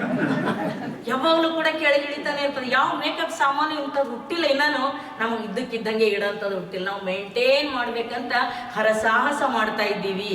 ಆದ್ರೂ ಕೂಡ ಆಗಕ್ಕೆ ಸಾಧ್ಯ ಇಲ್ಲ. ಯಾಕಂದ್ರೆ ಅದ್ರ ನೇಚರ್ ಅದ, ಡಿಸ್ಟ್ರಾಯ್ ಅದ, ಹಾಳಾಗೋದದ ನೇಚರ್ ಅದ. ರೂಪ ವಿರೂಪ ಆಗ್ತಕ್ಕಂಥದ್ದು ಅದ್ರ ನೇಚರ್ ಅದ. ನೇಚರ್ಗಿಂತ ಭಿನ್ನ ಮಾಡ್ಲಿಕ್ಕೆ ಯಾರಿಗೂ ಆಗಲ್ಲ, ಸ್ವಭಾವ ಅದ. ಅದಕ್ಕಾಗಿ ಹೇಳ್ತಾರೆ ಅವರು, ಮೂರ್ತಿದೊಳಗೆ ಒಂದ್ ವೇಳೆ ನೀ ಆಕಾರ ಮಾಡಿ ದೇವ್ರದಂದ್ರೆ ದೇವರಿಗೂ ಕೂಡ ಮುಪ್ಪದ ಅಂತ ನೀನು ಒಪ್ಕೊಳ್ಬೇಕಾಗ್ತದ. ಅವನಿಗೂ ವಯಸ್ಸಾಗ್ತದ, ಅವನು ಮುದುಕಾಗ್ತಾನೆ, ದೇವರು ಒಂದು ದಿವಸ ಸತ್ತು ಹೋಗ್ತಾನೆ ಅಂತ ಒಪ್ಕೊಳ್ಬೇಕು. ಇದು ಲಾ ಅದ. ಅದಕ್ಕಾಗಿ ಇದು ದೇವರಿಗೆ ಒಂದು ಆಕಾರ ಮಾಡೋದಾಗ್ಲಿ, ಒಂದು ಮೂರ್ತಿ ಮಾಡೋದಾಗ್ಲಿ, ಇಷ್ಟೇ ದೇವರದನ್ನ ತಿಳ್ಕೊಂಡು ಪೂಜೆ ಮಾಡುವ ಮುನ್ನ ಒಮ್ಮೆ ವಿಚಾರ ಮಾಡುವುದು. ವಿಚಾರ ಮಾಡಿದವರಿಗೆ ಆಸಕ್ತಿಯ ಗೋಚರ ಆಗ್ತದೆ. ದಯಾನಂದ ಸರಸ್ವತಿ ಅವರು ನೋಡಿದ್ರು, ಆ ದೇವರ ಲಿಂಗದ ಮುಂದೆ ಇಟ್ಟಿರ್ತಕ್ಕಂಥ ಹೋಳಿಗೆ ಎತ್ಕೊಂಡು ಇಲ್ಲಿ ಹೋಯ್ತು. ಅವಾಗ ಅವ್ರು ವಿಚಾರ ಮಾಡಿದ್ರು, ಈ ದೇವರು ಸರ್ವಶಕ್ತ ಅಂತ ತಿಳ್ಕೊಂಡು ಇವನ್ ಪೂಜೆ ನಾನು ಮಾಡ್ತಾ ಇದ್ದೇನೆ, ನನ್ನನ್ನು ಕಾಯ್ತಾನೆ ಅಂತ. ತನ್ನ ಹೋಳಿಗೆ ತಾನೇ ಕಾಯ್ಕೊಳ್ಳಾರ್ದೆ ಇರ್ತಕ್ಕಂಥ ಈ ದೇವರು ನನಗೆ ಹೆಂಗೆ ಕಾಯ್ತಾನೆ ಅಂತ ವಿಚಾರ ಮಾಡಿದ್ರು. ಅವತ್ತಿನಿಂದ ಮೂರ್ತಿ ಪೂಜೆಯನ್ನು ತಿರಸ್ಕಾರ ಮಾಡ್ತಾರೆ. ಅವನು ಎಟರ್ನಲ್ ಟ್ರೂತ್ ಅಂತ ಏನದ ಆ ಪರಮ ಸತ್ಯವನ್ನು ಹುಡುಕ್ಲಿಕ್ಕೆ ಅವ್ರು ಹೊರಡ್ತಾ ಇದ್ದಾರೆ. ವೇದದೊಳಗಿನ ಕರ್ಮಕಾಂಡವನ್ನು ತಿರಸ್ಕಾರ ಮಾಡಿ ಅವರು ಜ್ಞಾನಕಾಂಡಕ್ಕೆ ಹೋಗ್ತಾ ಇದ್ದಾರೆ. ಅದನ್ನೇ ಬಸವಣ್ಣನವ್ರು ಹೇಳ್ತಾರೆ, ನಿಮ್ಮ ನಡೆ ನುಡಿ ಯಾವುದಕ್ಕರ ಸಂಬಂಧದನ ಅಂತ ಕೇಳ್ತಾರೆ ಬಸವಣ್ಣನವರು. ಸಣ್ಣವರಿದ್ದಾಗ ಅವರು ಬ್ರಾಹ್ಮಣರ ಮನೆಯಲ್ಲಿ ಹುಟ್ಟಿದ್ರು, ಹೋಮ ಮಾಡ್ತಾ ಇದ್ರು. ಹೋಮ ಮಾಡುವ ಸಂದರ್ಭದಲ್ಲಿ ಪೀತಾಂಬರ ಇವೆಲ್ಲ ಹಾಕಿ ಒಳಗೆ ಸುಡ್ತಾ ಇದ್ರು. ಅಂತ ಸಂದರ್ಭ ಬಸವಣ್ಣ ಕೇಳ್ತಾರೆ, ನಮ್ಮ ಖ್ಯಾತ ಅದಾನೆ, ಮಾದ ಹುಡುಗದನ, ದಲಿತ ಹುಡುಗದರ, ಅವ್ರಿಗೆ ಅನ್ನ ಇಲ್ಲ, ಅವರು ಇದು ತುಪ್ಪ ಕೊಡೋಣ ಅಂತ ಕೇಳ್ತಾರೆ. ಬಾಲಕ ಬಸವಣ್ಣ ಕೇಳ್ತಾನೆ, ಇಲ್ಲ ಇದು ಅಗ್ನಿ ದೇವರದ, ಅಗ್ನಿ ದೇವರಿರೋದ್ರಿಂದ ಇಲ್ಲಿ ಆಹುತಿ ಕೊಟ್ರೆ ಇಲ್ಲಿ ದೇವರಿಗೆ ಮುಟ್ತದೆ ಅಂತ ಹೇಳಿದಾಗ ತಕ್ಷಣಕ್ಕೇನೆ ಅವರಿಂದ ಮಾತಾಡ್ತಾ ಇರ್ತಾರೆ. ಯಾರು ಹವಿಸ್ ಹಾಕ್ತಾ ಇದ್ರು, ತುಪ್ಪ ಹಾಕ್ತಾ ಇದ್ರು, ಅವ್ರ ಮನೆಗೆ ಬೆಂಕಿ ಬಿದ್ದಿದೆ ಅಂತ ಸುದ್ದಿ ಬರ್ತದೆ. ಆ ಬೆಂಕಿ ಬಿದ್ದಿದೆ ಅಂತ ಬಂದಾಗ ಇವ್ರು ಓಡ್ ಹೋಗಿ ಬಚ್ಚಲ್ ನೀರು ಸಾಕಾಗಿಲ್ಲ, ಬೆಂಕಿ ಆರಿಸ್ಬೇಕಾದ್ರೆ ಆ ಕಾಲದಲ್ಲಿ. ಅದಕ್ಕೆ ಬಸವಣ್ಣನವರು ಹೇಳ್ತಾರೆ, ಕಿಚ್ಚು ದೈವವೆಂದು ಹವಿಯ ನಿಕ್ಕುವ ಹಾರುವನ ಮನೆಯಲ್ಲಿ ಕಿಚ್ಚೆದ್ದು ಸುಡುವಾಗ ಬಚ್ಚಲ ನೀರ ಬೀದಿಯ ಧೂಳ ಸುರಿವರಯ್ಯ, ಒಂದನೆಯ ಮರೆದು ನಿಂದಿಸುತ್ತೀಹರಯ್ಯ ಕೂಡಲ ಸಂಗಮದೇ. ಸಣ್ಣವರಿದ್ದಾಗಲಿ ಇಂಥ ವಿಚಾರಗಳನ್ನ ಆಗ್ತಾವ. ಅಗ್ನಿ ದೇವರಂತ ನಮಸ್ಕಾರ ಮಾಡೋದು ಬಿಟ್ಟು ತಿರಸ್ಕಾರ ಮಾಡಿ ಬೈಯಕ್ಕೆ ಶುರು ಮಾಡೋಲ್ಲ ಆ ದೇವರಿಗೆ. ಇಲ್ಲಿರುವ ದೇವ್ರು ಯಾವುದು, ಅಲ್ಲಿರುವ ದೇವ್ರು ಯಾವುದು, ಅಲ್ಲಿರುವ ಬೆಂಕಿಯು ದೇವರೇ ಆಗ್ಬೇಕಾಗಿತ್ತಲ್ಲ, ನಿನಗೆ ಯಾಕೆ ಆಗಲಿಲ್ಲ? ಈ ಪ್ರಶ್ನೆಯನ್ನು ಬಸವಣ್ಣವ್ರು ಇರ್ತಾರೆ. ಇವತ್ತಿಗೂ ನಾವು ಆ ಪ್ರಶ್ನೆಗಳನ್ನು ನಮ್ಮ ಮನಸ್ಸಿಗೆ ನಾವು ಹಾಕ್ಕೊಳ್ಬೇಕಾಗಿದೆ. ಇವತ್ತು ನಾವು ಎಷ್ಟೇ ಮುಂದುವರೆದಿವಿ ಅಂದ್ರೆ ಬ್ಲೈಂಡ್ ಆಗಿ ಧರ್ಮದ ಆಚರಣೆ ಮಾಡಬಾರ್ದು. ಯಾವಾಗಲೂ ಅರಿವಿಲ್ಲದೆ ಮಾಡ್ತಕ್ಕಂಥ ಆಚಾರ ಅದು ಬ್ಲೈಂಡ್, ಕುರುಡ ಅಂತ ಹೇಳ್ತಾರೆ. ಆಚಾರವಿಲ್ಲದೆ ಇರುವ ಅರಿವೇನದ ನೋಡಿ, ಕೇವಲ ದೇವ್ರ ಬಗ್ಗೆ ಮಾತನಾಡೋದಲ್ಲ, ಇದು ಹೆಂಗಂದ್ರೆ ಕುಂಟ ಅಂತ ಹೇಳ್ತಾರೆ. ಅಲ್ಲಿ ತನಕ ಹೋಗೋದೇ ಇಲ್ಲ, ಇದು ನಡಿಬೇಕಲ್ಲ ಆಚಾರ. ಅರಿವು ಮತ್ತು ಆಚಾರಗಳ ಸಂಗಮವೇ ಬಸವ ಸಿದ್ಧಾಂತ. ಅರಿವು ಯಾವುದನ್ನು ತಿಳ್ಕೊತೀಯೋ ತಿಳಿದಂತೆ ನಡೆ. ಜ್ಞಾನ ಎಂಬುದು ತಿಳಿಯುವುದು ಜ್ಞಾನವಾದರೆ ನಡೆಯುವುದು ಕ್ರಿಯೆ ಅಂತ ಹೇಳ್ತಾರೆ. ಆ ಆಚಾರ ಮಾಡಬೇಕು. ಇದು ಭಾರತವನ್ನು ಬಹಳ ತಿಂತಾ ಇತ್ತು. ಅದರ ಮೇಲೆ ದೇವರ ಹೆಸರ ಮೇಲೆ ಬಹಳ ಶೋಷಣೆ ನಡೆಯುವಾಗ ಬಸವಣ್ಣನವರು ಅಂಥ ಒಂದು ನಿಜವಾದ ಸತ್ಯವನ್ನು ನಮಗೆ ಕೊಡ್ತಾ ಇದ್ದಾರೆ. ನಿನ್ನೊಳಗಿನ ಪರಮಾತ್ಮನ ಸಂಕೇತವಾಗಿ, ಸಿಂಬಾಲ್ ಆಗಿ, ಈ ಒಂದು ವಿಶ್ವದ ಸಂಕೇತವಾಗಿ ಅತ್ಯಂತ ವೈಜ್ಞಾನಿಕವಾಗಿರ್ತಕ್ಕಂಥ ಇಷ್ಟಲಿಂಗವನ್ನು ಕೊಡ್ತಾರೆ. ಯಾವುದನ್ನು ದೃಷ್ಟಿಸುವುದರಿಂದ ನನ್ನೊಳಗಿನ ಶಕ್ತಿ ಏಕಾಗ್ರತೆ ಆಗ್ತದೆ, ಆ ಪರಮಶಕ್ತಿಯ ಆವಿರ್ಭಾವ ಆಗ್ತದೆ, ಕಾಸ್ಮಿಕ್ ಪವರ್ ನನ್ನೊಳಗೆ ಬರಲಿಕ್ಕೆ ಸಾಧ್ಯ ಆಗ್ತದೆ. ಅಂಥ ಸಾಧನ ಯಾವುದು ಅಂತ ಅತ್ಯಂತ ವೈಚಾರಿಕವಾದ, ವೈಜ್ಞಾನಿಕವಾದ, ಸಂಶೋಧನಾತ್ಮಕವಾದ ಇಷ್ಟಲಿಂಗ, ಕಪ್ಪು ಕಂತೆಯ ಪಿರಾಮಿಡ್ ಶೇಪ್ನಲ್ಲಿರ್ತಕ್ಕಂಥ ಇಷ್ಟಲಿಂಗವನ್ನು ಬಸವಣ್ಣನವರು ನಮಗೆ ಕೊಟ್ಟರು. ಇದನ್ನು ಯಾವುದನ್ನು ಪೂಜಿಸಿದರೆ, ಯಾವುದನ್ನು ನೋಡಿದ್ರೆ ಇದು ಕೇವಲ ಪೂಜೆ ಅಲ್ಲ, ಇದು ಯೋಗ. ಯೋಗ ಅಂದರೆ ಯುಜ್ ಧಾತುವಿನಿಂದ ಬಂದಿದ್ದು. ಯುಜ್ ಅಂದರೆ ಕೂಡುವಿಕೆ, ಜೀವಾತ್ಮ ಪರಮಾತ್ಮ ಎರಡರ ಮಿಲನ ಆಗ್ತಕ್ಕಂಥದ್ದು. ವ್ಯಕ್ತಿ ಮತ್ತು ವಿಶ್ವ ಎರಡು ಒಂದಾಗ್ತಕ್ಕಂಥ ಒಂದು ಪ್ರೊಸೆಸ್ ಏನದ, ಇದು ಒಂದು ಪದ್ಧತಿ, ಅದು ಇಷ್ಟಲಿಂಗ ಅದ. ಇಂಥ ಇಷ್ಟಲಿಂಗದಲ್ಲಿ ಎಂತೆಂಥ ಧಾತುಗಳನ್ನು ಹಾಕಿ ಮಾಡಿರ್ತಾರೆ ಅಂತ ಕೇಳಿದ್ರೆ, ಇದು ಕೇವಲ ಏನು ಡಾಂಬರ್ ಹಾಕಿರ್ತಕ್ಕಂಥ ಇಷ್ಟಲಿಂಗ ಅಲ್ಲ, ಇದು ಕಾರ್ಬನ್ ಅಂದರೆ ವಿದ್ಯುತ್ ಉತ್ಪಾದನೆ ಮಾಡ್ತಕ್ಕಂಥ ವಸ್ತುಗಳನ್ನು 9 ವಸ್ತುಗಳನ್ನು ಹಾಕಿ ಇಷ್ಟಲಿಂಗವನ್ನು ತಯಾರು ಮಾಡಿರ್ತಾರೆ.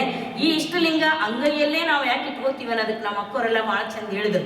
ನಾವು ಇಷ್ಟಲಿಂಗ ಯೋಗ ಎಲ್ಲ ವೈಜ್ಞಾನಿಕವಾಗಿ ತಿಳಿಸ್ಕೊಡ್ತೀವಿ ಅಂತ ಭಾಳ ಸಂತೋಷ ಅನ್ನಿಸ್ತು ನನಗೆ. ಆ ಒಂದು ಇಷ್ಟಲಿಂಗ ಅಂಗೈಯಲ್ಲಿಡೋದು ಯಾಕಂದ್ರೆ ಇದು ಬೆಚ್ಚಗೆ ಇರ್ತದೆ, ಎಲ್ಲ ನರಗಳು ಬಂದು ಇಲ್ಲಿ ಎಂಡಾಗೋದ್ರಿಂದ ಇಲ್ಲಿ ಉಷ್ಣ ಇರ್ತದೆ. ಇಷ್ಟಲಿಂಗ ಮತ್ತು ಎದೆ ಮೇಲೇನೆ ಇಟ್ಕೋತೀವಿ, ಎದೆ ಮೇಲೆ ಯಾವಾಗಲೂ ಇಟ್ಕೋಬೇಕು. ಯಾಕಂದ್ರೆ ಅದು ಕಾಸ್ಮಿಕ್ ಪವರ್ ಅನ್ನು ಜಗ್ತಕ್ಕಂಥ ಶಕ್ತಿಯನ್ನು ಜನರೇಟ್ ಮಾಡ್ತಾ ಇರ್ತದೆ. ಎದೆ ಗೂಡಿನಲ್ಲೇ ಇಡೋದು, ಯಾಕಂದ್ರೆ ಶ್ವಾಸೋಚ್ಛ್ವಾಸ ಆಡುವಾಗ ಎದೆ ಬೆಚ್ಚಗಿರ್ತದೆ. ಇಲ್ಲಿಂದ ಈ ಉಷ್ಣ ಇದಕ್ಕೆ ತಾಕಿ ಇದು ಆ ಕಾಸ್ಮಿಕ್ ಪವರ್ ಸದಾ ನಾವು ಪೂಜೆ ಮಾಡದೇ ಇರಲಿ, ಎದೆ ಮೇಲೆ ಲಿಂಗವಿದ್ರೆ ಅದು ತಾನೇ ಕಾರ್ಯ ಮಾಡ್ತಾ ಇರ್ತದೆ. ಆ ಶಕ್ತಿಯನ್ನು ಹೀರ್ಕೊಳ್ತಕ್ಕಂಥ ಕಾರ್ಯ ಇಷ್ಟಲಿಂಗದಿಂದ ಆಗ್ತದೆ ಅಂತ ಆ ಅರ್ಥದಲ್ಲಿ ಇಷ್ಟಲಿಂಗವನ್ನು ಬಿಟ್ಟಿರಬೇಡ ಅಂತ ಹೇಳಿದರು. ಅದರ ಮೇಲೆ ದೇವರನ್ನು ಭಕ್ತಿಯನ್ನು ಹುಟ್ಟಿಸಿ ಹೇಳಿದ್ರೆ ಇಷ್ಟಲಿಂಗ ಬಿಟ್ಟಿರಬೇಡ, ಪೂಜೆ ಮಾಡದಿದ್ರೂ ಚಿಂತೆ ಇಲ್ಲ, ಅಂಗದ ಮೇಲೆ ಇಷ್ಟಲಿಂಗ ಇರಬೇಕು, ಅದು ಶಕ್ತಿಯನ್ನು ಜನರೇಟ್ ಮಾಡ್ತಾ ಇರ್ತದೆ ಯಾವಾಗಲೂ ಕೂಡ. ಕಾಸ್ಮಿಕ್ ಪವರ್ ಕಾರ್ಲ್ ಸಾಗನ್ ಅಂತಕ್ಕಂಥ ಒಬ್ಬ ವಿಜ್ಞಾನಿ ಹೇಳಿದ್ದಾನೆ, ರಷ್ಯಾದ ವಿಜ್ಞಾನಿ ಇರಬೇಕು ಅನ್ನೋ. ಆ ವಿಜ್ಞಾನಿ ಹೇಳ್ತಾನೆ, 18 ವರ್ಷದ ಹಿಂದೆ ಒಂದು ರಷ್ಯಾದಿಂದ ಕ್ಷಿಪಣಿಯನ್ನು ಬಿಟ್ಟಿದ್ರು. ಅದು ಸೂರ್ಯನ ಆಚೆಗೆ ಏನಿದೆ ಅಂತ ನೋಡ್ಕೊಂಡು ಬರಲಿಕ್ಕೆ ಸೂರ್ಯನ ಆಚೆಗೆ ತಿರುಪಣಿ ಆಕಾರದಲ್ಲಿ ಈ ಗೋಲ ಯಾವಾಗಲೂ ತಿರುಗ್ತಾ ಇರ್ತಕ್ಕಂಥ ಎಲಿಯೋಪಾಸ್ ವಲಯದ ವಿದ್ಯುತ್ ಕಾಂತೀಯ ಕಣಗಳದವಂತೆ. ವಿದ್ಯುತ್ ಕಾಂತೀಯ ಕಣಗಳು ಭೂಮಿಯ ಮೇಲೆ ಸದಾ ಸುರಿತಾ ಇದ್ದಾವೆ. ಆ ಸುರಿತಕ್ಕಂಥ ಕಣಗಳು ಎಷ್ಟು ಸಣ್ಣವದವಂದ್ರೆ ನಮ್ಮ ಕಣ್ಣಿನ ರೆಪ್ಪೆಯ ಒಂದು ಕೂದಲಿನ 1000 ಪೀಸ್, ಅದರಲ್ಲಿಯೇ 1 ಪೀಸ್. ಅದು ನಮ್ಮ ಕಣ್ಣಿಗೆ ಕೂದಲ ಬಿದ್ದರೆ ಕಾಣಂಗಿಲ್ಲ ಜಲ್ದಿ, ಅದು ಇನ್ನು ನಾವು ಹೆಂಗೆ ಕಾಣಬೇಕು. ಪ್ರತಿ ಕ್ಷಣಕ್ಕೂ ಕೂಡ ಅವು ಲಕ್ಷಾವಧಿ ಒಂದು ಸಂಖ್ಯೆಯಲ್ಲಿ ಸುರಿತಾ ಇದ್ದಾವೆ ಭೂಮಿ ಮೇಲೆ. ಒಂದು ವೇಳೆ ಮನುಷ್ಯ ಪೂರ್ಣವಾಗಿ ಸಾಯದೇ ಇರಬೇಕಾದ್ರೂ ಕೂಡ ಆ ಒಂದು ಕಾಸ್ಮಿಕ್ ಪವರ್ ಅಂತ ನಾವೇನು ಹೇಳ್ತೀವಿ, ಆ ಶಕ್ತಿ ಕಣಗಳನ್ನು ಪೀನಿಯಲ್ ಗ್ಲ್ಯಾಂಡಿಗೆ ಕಳಿಸ್ಲಿಕ್ಕೆ ಸಮರ್ಥನಾಗಬೇಕು. ಪೀನಿಯಲ್ ಗ್ಲ್ಯಾಂಡಿಗೆ ಆ ಶಕ್ತಿ ಕಣಗಳು ಮುಟ್ಟಿದುವು ಅಂತ ಕೇಳಿದ್ರೆ ಮನುಷ್ಯ ಮರಣವನ್ನು ಗೆಲ್ತಾನೆ. ಇಲ್ಲಿ ತನಕ ವಿಜ್ಞಾನ ಮರಣವನ್ನು ಗೆದ್ದಿಲ್ಲ, ಅದು ಮರಣವನ್ನು ಮುಂದೂಡುವ ಪದ್ಧತಿ ಕಂಡುಹಿಡಿತಾ ಇದೆ ಔಷಧಗಳ ಮೂಲಕ. ಆದರೆ ಮರಣವನ್ನು ಕೂಡ ಗೆಲ್ಲತಕ್ಕಂತಹ ಶಕ್ತಿ ಯಾವುದಕ್ಕಿದೆ ಅಂತ ಕೇಳಿದ್ರೆ ಅವ್ರು ಹೇಳ್ತಾರೆ, ಈ ಒಂದು ಇಷ್ಟಲಿಂಗಕ್ಕಿದೆ. ಇಷ್ಟಲಿಂಗ ಆಮೇಲೆ ಈಗ ನಾವು ನೋಡ್ತೀವಿ ಎಲ್ಲ ಓಝೋನ್ ಪದರ ಛಿದ್ರ ಆಗಿ ಅತ್ಯಂತ ಏನದು ಆಗಿರೋದ್ರಿಂದ, ತೆಳುವಾಗಿರೋದ್ರಿಂದ ಸೂರ್ಯನ ಕಿರಣಗಳು ನೇರವಾಗಿ ನಮ್ಮ ಮೇಲೆ ಬಿದ್ದು ಚರ್ಮದ ಕ್ಯಾನ್ಸರ್ ಬರ್ತಾ ಇದೆ ಅಂತ ಕೇಳಿ. ಆದ್ರೆ ಇವತ್ತ ಹೇಳ್ತಾ ಇದ್ರೆ, ಒಂದು ವೇಳೆ ಈ ಒಂದು ಇಷ್ಟಲಿಂಗ ಎದೆ ಮೇಲಿದ್ರೆ ಅದು ಸೋಲಾರ್ ವಿಂಡ್ ಅನ್ನು ಕೂಡ ಅಬ್ಸರ್ವ್ ಮಾಡ್ತಕ್ಕಂಥ ಶಕ್ತಿ ಅದಕ್ಕದ, ಚರ್ಮದ ಕ್ಯಾನ್ಸರ್ ಬರದಂತೆ ಕಾಪಾಡ್ತದೆ ಇಷ್ಟಲಿಂಗ. ಇಂಥ ವೈಜ್ಞಾನಿಕವಾಗಿ ಜೊತೆಗೆ ನಮ್ಮನ್ನು ನಾವು ಅರ್ಥ ಮಾಡ್ಕೊಳ್ಳಿಕ್ಕೆ ಕೂಡ ಇದು ಯೋಗ್ಯತೆಯನ್ನು ನಮಗೆ ತಂದು ಕೊಡ್ತದೆ. ಅದಕ್ಕೆ ಬಸವಣ್ಣನವರು ಉಳಿದೆಲ್ಲ ಪೂಜೆಗಳು ನಾವು ಎಷ್ಟೇ ಮಾಡಿದರೂ ಕೂಡ ಕೊಳ್ಳ ಕುಟ್ಟಿ ಕೈ ನೋಯಿಸಿಕೊಂಡಂತೆ ನೀರ ಕಡೆದಂತೆ ಅಂತಾರೋ. ನಾವು ಯಾವಾಗ ನೀರು ಹೊಸಿದ್ರೆ ಬೆಣ್ಣೆ ಬರೋದಿಲ್ಲ. ಒಂದು ಬ್ಯಾರಲ್ ಗಟ್ಟಲೆ ನೀರು ನಾವು ಇಟ್ಟಲಿ ಅದು ಎಂದು ಕೂಡ ಎಷ್ಟು ಬೆಳತನಕ ನಾವು ಭಕ್ತಿ ನಿಷ್ಠೆ ಶ್ರದ್ಧೆ ಎಲ್ಲೆಯಿಂದ ಹೊಸಿತಾ ಹೋದ್ರೂ ಕೂಡ ನಮಗೆಂದು ನೀರು ಬರಲ್ಲ. ಈಗ ಹೊಸಿಯೋದಿಲ್ಲ, ನೀವು ಮಿಕ್ಸರ್ನಲ್ಲಿ ಹಾಕ್ತಿರಲ್ಲ, ಮೊಸರು ಹಾಕ್ತೀರಿ, ಮೊಸರು ಹಾಕಿರೋ ಒಂದು ಬಟ್ಲು ಮೊಸರು ಹಾಕಿರೋ ಒಂದು ಚಮಚ ಬೆಣ್ಣೆ ಆದರೂ ಬರ್ತದೆ. ಆದರೆ ನೀವು ಗೊಡಗಟ್ಲೆ ನೀರು ಹಾಕಿ ನೀವು ಮಿಕ್ಸರ್ ಮಾಡಿದ್ರೆ ಬೆಳತನ ಮಾಡ್ತಾ ಕುಂತರೂ ಕೂಡ ಅದರಿಂದ ಬರಲ್ಲ. ವಸ್ತುವಿನಲ್ಲಿ ಶಕ್ತಿ ಇರಬೇಕು, ನಮ್ಮಲ್ಲಿ ನಿಷ್ಠೆ ಇರಬೇಕು. ಅಲ್ಲಿ ಶಕ್ತಿ ಇರದಿದ್ರೆ ಬರಲಿಕ್ಕೆ ಸಾಧ್ಯ ಇಲ್ಲ. ಅದಕ್ಕಾಗಿ ಅವರು ನಿಜವಾಗಿರ್ತಕ್ಕಂಥ ನಮ್ಮನ್ನು ನಾವು ಕಂಡುಕೊಳ್ತಕ್ಕಂಥ ಇಷ್ಟಲಿಂಗ ಯೋಗವನ್ನು ಕೊಟ್ಟಿದ್ದಾರೆ. ಅದಕ್ಕಾಗಿ ನಾವು ಇಂಥಲ್ಲೇ ಹೋಗಬೇಕು. ಇವ್ರ ಕೈಯಾಗೆ ನಾವು ತೆಂಗಿನಕಾಯಿ ಹೂವು ಹಾರ ಎಲ್ಲ ಕೊಟ್ಟು ನಮ್ಮ ಹೆಸರಲ್ಲೊಂದು ಅರ್ಚನೆ ಮಾಡಿಸ್ರಿ ಅಂತ ಹೇಳಬೇಕಾಗಿಲ್ಲ. ಯಾಕೆಂದರೆ ದೇವರಿಗೂ ನಮಗೂ ನೋಡಿ, ಗಂಡ ಹೆಂಡತಿಯ ನಡುವೆ ಹಡೆದ ತಾಯಿನೂ ಕೂಡ ಬರುವಂತಿಲ್ಲ. ಲೌಕಿಕವಾದ ಪ್ರೇಮದ ಸಂಬಂಧದಲ್ಲಿ ಗಂಡ ಹೆಂಡತಿ ನಡೆ ಹಡೆದ ತಾಯಿನೂ ಇರಬಾರ್ದು ಅಂತ ನಾವು ಯಾವಾಗ ಅನ್ಕೋತೀವಿ ಅಂದಾಗ ದೇವರು ಮತ್ತು ಭಕ್ತನ ಸಂಬಂಧ ಅದಕ್ಕಿಂತಲೂ ಉನ್ನತವಾದದು. ಅದಕ್ಕಾಗಿಯೇ ಬಸವಣ್ಣವ್ರು ಹೇಳ್ತಾರೆ, ತಾನುಂಬ ಊಟವನ್ನು ತನ್ನಾಶ್ರಯದ ರತಿ ಸುಖವನ್ನು ನಾನಾಗಿ ನೀನು ಎಂಬವರುಂಟೆ ಅಂತ ಕೇಳ್ತಾರೆ. ನಾನು ಮನೆಯಾಗ ಆಫೀಸ್ನಾಗ ಇದ್ದೀನಿ, ಭಾಳ ಟೈಮ್ ಆಗ್ಯದಂತ ನಮ್ಮ ಜಗದೀಶ್ ಅಣ್ಣವ್ರು ಜಯಶ್ರೀಪುರಿ ಸ್ವಲ್ಪ ಊಟ ಮಾಡು ಅಂತ ಹೇಳಕ್ಕೆ ಬರ್ತೇನೆ. ನನಗೆ ಭಾಳ ಹಸಿವಾಗ್ಯದ, ನೀವು ಊಟ ಮಾಡಿಬಿಡು ಮನ್ಯಾಗ ಅಂತ ಹೇಳಿದ್ರೆ ಅವ್ರು ಹೇಳ್ತಾರೆ, ತಿರುಗಿ ಅಲ್ರಿ ನಾವು ಊಟ ಮಾಡಿದ್ರೆ ನೀವು ಹೆಂಗೆ ಹೊಟ್ಟೆ ತುಂಬ. ಹಂಗೆ ನಾವು ಅಂದ್ಕೊತಿರ್ತೀವಿ. ಪೂಜೆ ಮಾಡೋದಂದ್ರೆ ಯಾರು? ನಮ್ಮ ಹೆಂಡತಿ ಮನ್ಯಾಗ ಮಾಡ್ತಾರೆ, ನಮ್ಮಲ್ಲಿ ಹೇಳ್ತಿರ್ತಾರೆ, ನೀವಲ್ಲ. ನಾವು ಅವ್ರ ಮನೆ ಮಾಡ್ತಾರೆ ಎಲ್ಲ ಅವ್ರಿಗೆ ಬಿಟ್ಕೊಟ್ಟಿವಿ ಅಂತ ಹೇಳ್ತಾರೆ. ಅವ್ರು ಬಸವಣ್ಣವ್ರು ಹೇಳ್ತಾರೆ, ಎಷ್ಟು ವೈಜ್ಞಾನಿಕವಾಗಿ ಹೇಳ್ತಾರೆ ನೋಡ್ರಿ ಅವ್ರು. ತಾನುಂಬ ಊಟವನ್ನು ತಾ ಮಾಡ್ಬೇಕಲ್ಲದೆ ನನ್ನ ಪರವಾಗಿ ನೀವು ಮಾಡು ಅಂತ ಹೇಳಕ್ ಬರ್ತದ. ಹಂಗೆ ನಮ್ಮ ಪರವಾಗಿ ನೀವು ಅರ್ಚನೆ ಮಾಡ್ರಿ, ನಮ್ಮ ಪರವಾಗಿ ನೀವು ಪೂಜಾ ಮಾಡ್ರಿ, ನಮ್ಮ ಪರವಾಗಿ ನೀವು ಜಪ ಮಾಡ್ರಿ. ನಾವು ಅವ್ರು ಹೇಳ್ತಾರೆ ಇಲ್ಲ, ತಾನೇ ಮಾಡಬೇಕು. ತನ್ನ ನೀಡ್ತಿ ಆದ್ರೆ ತಾನೇ ನೀರು ಕುಡಿಬೇಕು, ತನಗೆ ಹಸಿವಾದ್ರೆ ತಾನೇ ಮಾಡಬೇಕು, ತನ್ನ ಮಗುವಿಗೆ ಮುದ್ದಿಸ್ಬೇಕಾದ್ರೆ ತಾನೇ ಕಿಸ್ ಮಾಡಬೇಕು. ಹೌದೇನಿಲ್ಲ? ಅದು ಬಿಟ್ಟು ಮತ್ತೆ ಯಾರಿಗಾರ ಸ್ವಲ್ಪ ಮಾಡ್ಬರ್ರಿ, ನಮ್ಮ ಮಕ್ಕಳು ಅದರಲ್ಲಿ ಜರ ಪ್ರೀತಿ ಮಾಡ್ಬರ್ರಿ, ಅದು ಸಿಗಕ್ಕೆ ಸಾಧ್ಯನಾ? ಅದು ಹಾಗೆಯೇ ದೇವರ ಪೂಜೆ ನನ್ನ ಆತ್ಮತೃಪ್ತಿಗಾಗಿ ನಾನೇ ಮಾಡಬೇಕು, ನನ್ನ ಮನಃಶಾಂತಿಗಾಗಿ ನಾನೇ ಮಾಡಬೇಕು ಅಂತಕ್ಕಂಥದ್ದನ್ನು ಹೇಳ್ತಾರೆ. ಯಾವಾಗ ಈ ಎಲ್ಲ ಮಾತುಗಳು, ಇನ್ನೂ ಅನೇಕ ಈ ಕಲ್ಯಾಣದ ಕ್ರಾಂತಿಯ ಮಾತುಗಳು ನಮ್ಮ ಜೊತೆಗೆ ಅದಾವೆ. ಅವು ವಚನಗಳನ್ನು ಓದ್ತಾ ಹೋದ್ರೆ ಇಂಥವೆಲ್ಲ ಜನರಲ್ಲಿ ಯಾವಾಗ ಈ ಸಂದರ್ಭದಲ್ಲೂ ಕೂಡ ನಾವು ಈ ವಿಷಯಗಳ ಬಗ್ಗೆ ಮಾತನಾಡಬೇಕಾದ್ರೆ ಸ್ವಲ್ಪ ಆ ಕಡೆ ನೋಡಿ ಮಾತಾಡಬೇಕಾಗ್ತದೆ. ಭಯ ಈ ಪ್ರಜಾಪ್ರಭುತ್ವದ ಕಾಲದಲ್ಲಿನೂ ಇನ್ನೂ ನಮಗದ. ಆದರೆ 12ನೇ ಶತಮಾನದಲ್ಲಿ ಪೂಜಾರಿ ಪುರೋಹಿತರ ಕಪಿಮುಷ್ಟಿಯಲ್ಲಿ ಜಗತ್ತಿದ್ದಾಗ, ರಾಜ ನಿರಂಕುಶ ಪ್ರಭುತ್ವ ಇದ್ದಾಗ ಇಂಥ ಒಂದು ದಿಟ್ಟವಾದ ಮಾತುಗಳನ್ನು ಹೇಳಿದರು. ಬಿದ್ದಿರ್ತಕ್ಕಂಥ ಜನಗಳಿಗೆ ಕಸ ಗುಡಿಸ್ತಕ್ಕಂಥವ್ರು, ನೀರು ಹೊರ್ತಕ್ಕಂಥವ್ರು, ಬುಟ್ಟಿ ನೇಯ್ತಕ್ಕಂಥವ್ರು, ಇವರೆಲ್ಲರಲ್ಲಿನೂ ಕೂಡ ಈ ಶಕ್ತಿಯನ್ನು ಜಾಗೃತಗೊಳಿಸಿದರು. ಯಾರಿಗೆ ದೇವಾಲಯಗಳಲ್ಲಿ ಪ್ರವೇಶ ಇಲ್ವೋ ಅವ್ರಿಗೆ ಹೇಳಿದರು, ದೇವಾಲಯಗಳ ದೇವರಿಲ್ಲ, ನಿಮ್ಮೊಳಗೆ ದೇವರು ಅದಾನ, ಅದಕ್ಕೆ ನಿಮ್ಮ ಮ್ಯಾಲೆ ದೇವ್ರು ಕೊಡ್ತೀನಿ, ಹಾಕೊಡ್ರಿ, ಮಾಡ್ರಿ ಪೂಜೆ ಅಂತೇಳಿ. ಈ ಒಂದು ಸ್ವತಂತ್ರ ಬಸವಣ್ಣನವರು ಯಾವಾಗ ಕೊಟ್ಟರೋ ಇಡೀ ಪ್ರಭುತ್ವನೂ ಮತ್ತು ಜೊತೆಗೆ ಜನ, ಈ ಪುರೋಹಿತ ಶಾಹಿಗಳ ಶೋಷಣಾ ವರ್ಗ ಏನಿತ್ತು ಅವರೆಲ್ಲರೂ ಈ ಬಸವಣ್ಣನವರ ಕ್ರಾಂತಿಯ ಬಗ್ಗೆ, ಕ್ರಾಂತಿ ಅಂದರೆ ಸುಮ್ಮನೆ ರಿಫಾರ್ಮೇಷನ್ ಅಲ್ಲ, ಅದು ರಿಫಾರ್ಮ್ ಅಲ್ಲ, ಅದು ಕ್ರಾಂತಿ ಅಂದರೆ ತೀವ್ರತರವಾದ ಬದಲಾವಣೆ ಅಂತ ನಾವು ಹೇಳ್ತೀವಿ. 100 ವರ್ಷಗಳಲ್ಲಿ ಆಗದೇ ಇರತಕ್ಕಂಥದ್ದು 10 ತಿಂಗಳುಗಳಲ್ಲಿ ಆಗ್ತಕ್ಕಂಥದ್ದಕ್ಕೆ ನಾವು ತೀವ್ರತರವಾದ ಬದಲಾವಣೆ ಕ್ರಾಂತಿ ಅಂತ ಹೇಳ್ತೀವಿ. ಶತಮಾನಗಳಿಂದ ಆಗದೇ ಇರತಕ್ಕಂಥ ಬದಲಾವಣೆ, ವಿಚಾರದಲ್ಲಿ ಬದಲಾವಣೆ, ಆಚಾರದಲ್ಲಿ ಬದಲಾವಣೆ 12ನೇ ಶತಮಾನದಲ್ಲಿ ಅತ್ಯಂತ ಕಡಿಮೆ ಸಮಯದಲ್ಲಿ ಅತ್ಯಂತ ತೀವ್ರವಾದ ಬದಲಾವಣೆ ಬಂತು. ಇದನ್ನು ಸಹಿಸಿಕೊಳ್ಳದೇ ಇರತಕ್ಕಂತಹ ಈ ಒಂದು ಪ್ರಭುತ್ವ ಮತ್ತು ಪೂಜಾರಿಗಳು, ನಮ್ಮ ದರ್ಗಾಣವ್ರು ಭಾಳ ಚಂದ ಹೇಳ್ತಾರೆ, ಶಸ್ತ್ರ ಮತ್ತು ಶಾಸ್ತ್ರ. ಶಸ್ತ್ರ ಅಂದರೆ ರಾಜರುಗಳು, ಶಾಸ್ತ್ರ ಅಂದರೆ ಪುರೋಹಿತಗಳು. ಇವರಿಬ್ಬರು ಕೂಡಿಕೊಂಡು ಕಲ್ಯಾಣದ ಈ ಬದಲಾವಣೆಯನ್ನು ನೆಲಸಮ ಮಾಡಲಿಕ್ಕೆ, ಹೂತು ಬಿಡಲಿಕ್ಕೆ ಬಹಳ ಪ್ರಯತ್ನ ಮಾಡಿದರು. ಅದಕ್ಕಾಗಿ ಕಲ್ಯಾಣದಲ್ಲಿ ಅಣ್ಣವ್ರು ಹೇಳಿದಾಗೆ ಹರಳಯ್ಯನವರ ಮಗ ಮತ್ತು ಹೇಳಿದ್ರಲ್ಲ ಐ ಹ್ಯಾವ್ ಎ ಡ್ರೀಮ್ ಅಂತಕ್ಕಂಥ ಮಾತು ಯಾವಾಗ ಮಾರ್ಟಿನ್ ಲೂಥರ್ ಇಲ್ಲಿ ಕಂಡ್ರೋ ಅದನ್ನು ಬಸವಣ್ಣನವರು ಮಾಡಿ ತೋರಿಸಿದರು. ನನಗೆ ಇಷ್ಟೊಂದು ಸಮತ್ವ ಅದರಲ್ಲಿ ಕಂಡು ಬಂತು ಅಂದ್ರೆ ಅವ್ರು ಹೇಳಿದ್ದಾರೆ ವೈಟ್ ಗರ್ಲ್. ಯಾಕಂದ್ರೆ ಕರಿಯ ಹುಡುಗಿ ಬಿಳಿಯ ಹುಡುಗನ ಕೈ ಹಿಡಿಯೋದು ಇನ್ನ ಸುಲಭ ಇತ್ತು, ಆದರೆ ಬಿಳಿಯ ಹುಡುಗಿ ಕೆಳಗೆ ಬರೋದಲ್ಲ. ಇದು ಬಹಳ ಅವರ ಅಭಿಮಾನದ ಸಂಕೇತವಾಗಿತ್ತು ಬಿಳಿಯರಿಗೆ. ಅದೇ ರೀತಿಯಾಗಿ ಭಾರತದಲ್ಲಿನೂ ಕೂಡ ಬ್ರಾಹ್ಮಣರ ಹುಡುಗಿ ಹೊಲೆಯರ ಮನೆಗೆ ಬರೋದು ಸಾಮಾನ್ಯವಾದ ಮಾತಾಗಿರಲಿಲ್ಲ. ಈ ಹುಡುಗಿ ಅಲ್ಲಿ ಹೋಗ್ಬೋದಾಗಿತ್ತು, ಅದೆಲ್ಲ ಅವ್ರು ಕದ್ದು ಮುಚ್ಚಿ ಮಾಡ್ತಾನೆ ಇದ್ರು ಮೊದಲೇನೆ. ಆದರೆ ಇದು ಇತ್ತಲ್ಲ ಮೊದಲೇ ಬರೋದು, ಅಲ್ಲಿ ದೊಡ್ಡ ಮನೆತನದ ದೊಡ್ಡ ಕಾಸ್ಟ್ನ ಹುಡುಗಿ ಕೆಳಗೆ ಬಂದು ಬ್ರಾಹ್ಮಣೀಕರಣ ಯಾವಾಗ ದಲಿತೀಕರಣ ಆಯಿತೋ ಅಂತಹ ಸಮಯದಲ್ಲಿ ನೋಡಬೇಕು ಕಲ್ಯಾಣಕ್ಕೆ ಬೆಂಕಿ ಹಚ್ಚಿದಂಗೆ ವಿಚಾರ ಮಾಡ್ತಾರೆ. ಇವರಿಗೆ ಯಾರು ಮದುವೆಗೆ ಒಳಗಾಗ್ತಾರೋ ಅವರಿಗೆ ಎಳೆಹುಂಟೆ ಶಿಕ್ಷೆ ಆಗ್ತದೆ, ಬಸವಣ್ಣನವರಿಗೆ ಗಡಿಪಾರು ಶಿಕ್ಷೆ ಆಗ್ತದೆ. ಬಸವಣ್ಣ ಅಲ್ಲಿದ್ದರೆ ಮತ್ತೆ ಅನೇಕ ಬದಲಾವಣೆಗಳ ಜನರಲ್ಲಿ ಶಕ್ತಿ ಬರ್ತದೆ ಅಂತ ತಿಳ್ಕೊಂಡು ಬಸವಣ್ಣನವರನ್ನು ಗಡಿಪಾರು ಮಾಡ್ತಾರೆ. ಯಾವಾಗ ಅವರು ಕಲ್ಯಾಣ ಬಿಟ್ಟು ಹೋಗ್ತಾರೆ ಆವಾಗ ಶರಣರ ಕೊಲೆ ಮಾಡಲಿಕ್ಕೆ ರಾಜಪ್ರಭುತ್ವ ಸಂಚು ಮಾಡ್ತದೆ. ಕೊಂಡಿ ಮಂಚಣ್ಣಗಳದು ಅವರು ಶರಣರ ಕೊಲೆ ಮಾಡೋದಕ್ಕಿಂತಲೂ ಮುಖ್ಯವಾಗಿ ತಿಳ್ಕೊಂಡಿದ್ರು ಏನಂದರೆ ಎಲ್ಲ ಜಗತ್ತಿನ ನಾನಾ ಮೂಲೆಗಳಿಂದ, ಅಫ್ಘಾನಿಸ್ತಾನದಿಂದ ಬಂದರು, ಇಲ್ಲಿಂದ ನಮ್ಮ ಕಾಶ್ಮೀರದಿಂದ ಬಂದರು, ಎಲ್ಲ ಕಡೆಯಿಂದ ಜನ ಬರಲಿಕ್ಕೆ ಕಾರಣದ ಅವರ ಅಂಡರ್ ಕರೆಂಟ್ ಯಾವುದಿತ್ತು, ವಚನ ಸಾಹಿತ್ಯ ಇತ್ತು. ಆ ವಚನ ಸಾಹಿತ್ಯದ ಕರೆಂಟ್ ಡಿಸ್ಕನೆಕ್ಟ್ ಮಾಡಬೇಕು ಅನ್ನೋದಿತ್ತು ಅವರಿಗೆ. ಅದಕ್ಕಾಗಿ ಇಡೀ ವಚನ ಸಾಹಿತ್ಯವನ್ನು ಸುಟ್ಟು ಬಿಡಬೇಕು ಅಂತ ಪೂಜಾರಿ ಪುರೋಹಿತ ಶಾಹಿಗಳೆಲ್ಲರೂ ವಿಚಾರ ಮಾಡುವ ಸಂದರ್ಭದಲ್ಲಿ ಶರಣರು ಕಲ್ಯಾಣವನ್ನು ರಾತ್ರಿಯಾಗಿ ವಿಷಯ ಗೊತ್ತಾಗಿ ಕಲ್ಯಾಣ ಬಿಟ್ಟು ಹೋಗ್ತಾರೆ. ಕಲ್ಯಾಣ ಬಿಟ್ಟು ಹೋಗುವಾಗ ಅವರು ಹುಟ್ಟ ಬಟ್ಟೆ ಮೇಲೆ ಜನಪದ ಕವಿಗಳು ಬರೀತಾರೆ, ಸಜ್ಜುಗೇಡಾಗಿ ಊರು ಬಿಟ್ಟರು ಅಂತಂದ್ರೆ ಯಾವುದೇ ವ್ಯವಸ್ಥೆ ಇರಲಾರ್ದೇನೆ ರಾತ್ರಿ ಗೊತ್ತಾದ ತಕ್ಷಣ ಎಲ್ಲ ವಚನದ ಕಟ್ಟುಗಳನ್ನು, ಯಾಕೆ ಹಿಂದೆ ವಿಚಾರಗಳು ಸಾಯಬಾರ್ದು, ಯಾವಾಗಲೂ ಜನ ಸತ್ರೆ ಸಾಯ್ಲಿ, ಅವರೊಬ್ಬರೇ ಸಾಯ್ತಾರೆ. ವಿಚಾರಗಳ ಸತ್ರೆ ಜನಾಂಗ ಸಾಯ್ತದೆ. ಅದಕ್ಕಾಗಿ ವಿಚಾರಗಳು ಸಾಯಬಾರ್ದು ಅಂತ ತಿಳ್ಕೊಂಡು ಆ ಅರಿವುಳ್ಳ ವಚನ ಸಾಹಿತ್ಯವನ್ನು ಬೆನ್ನಿಗೆ ಕಟ್ಟಿಕೊಂಡು 80 ವರ್ಷಗಳಾಗಿರ್ತಕ್ಕಂಥ ಅಕ್ಕನಾಗಮ್ಮ, 25 ವರ್ಷದ ಚನ್ನಬಸವಣ್ಣ, ಡೋಹಾರ ಕಕ್ಕಯ್ಯ, ಮಡಿವಾಳ ಮಾಚಿದೇವ, ಈ ಎಲ್ಲ ಶರಣರ ಒಂದು ನೇತೃತ್ವದಲ್ಲಿ ವಚನ ಸಾಹಿತ್ಯವನ್ನು ಬೆನ್ನಿಗೆ ಕಟ್ಟಿಕೊಂಡು ರಾಜರ ಸೈನ್ಯವನ್ನು ಎದುರಿಸುತ್ತಾ, ಲಿಂಗ ಪೂಜಿಸಿದ ಕೈಯಲ್ಲಿ ಖಡ್ಗವನ್ನು ಹಿಡಿದುಕೊಂಡು ಹೋರಾಟ ಮಾಡ್ತಾ ವಚನ ಸಾಹಿತ್ಯವನ್ನು ಕದಂಬರ ರಾಜ್ಯವಾಗಿರ್ತಕ್ಕಂಥ ಉಳುವಿಯ ದಟ್ಟ ಕಾಡಿನಲ್ಲಿ ನಿಮಗೆ ಸಮಯ ಸಿಕ್ಕರೆ ನಮ್ಮ ಪರಂಪರೆಯ ಒಂದು ಉಳಿತಾಯ ಎಲ್ಲಾಗಿದೆ ಅಂತ ಒಂದು ಉಳುವಿಯ ದಟ್ಟ ಕಾಡನ್ನು ನೋಡಬೇಕು. ಅಲ್ಲಿ ಮಹಾಮನೆ ಅಂತಿದೆ, ದೊಡ್ಡ ದೊಡ್ಡ ಗವಿಗಳಿದಾವೆ. ಆ ಗವಿಗಳಲ್ಲಿ ವಚನ ಸಾಹಿತ್ಯವನ್ನು ಒಯ್ದಿಟ್ಟು ಆ ವಚನ ಸಾಹಿತ್ಯ ಇಟ್ಟರು. ಈ ಕಡೆ ಬಸವಣ್ಣವ್ರನ್ನ ಲಿಂಗೈಕ್ಯ ಆದರು.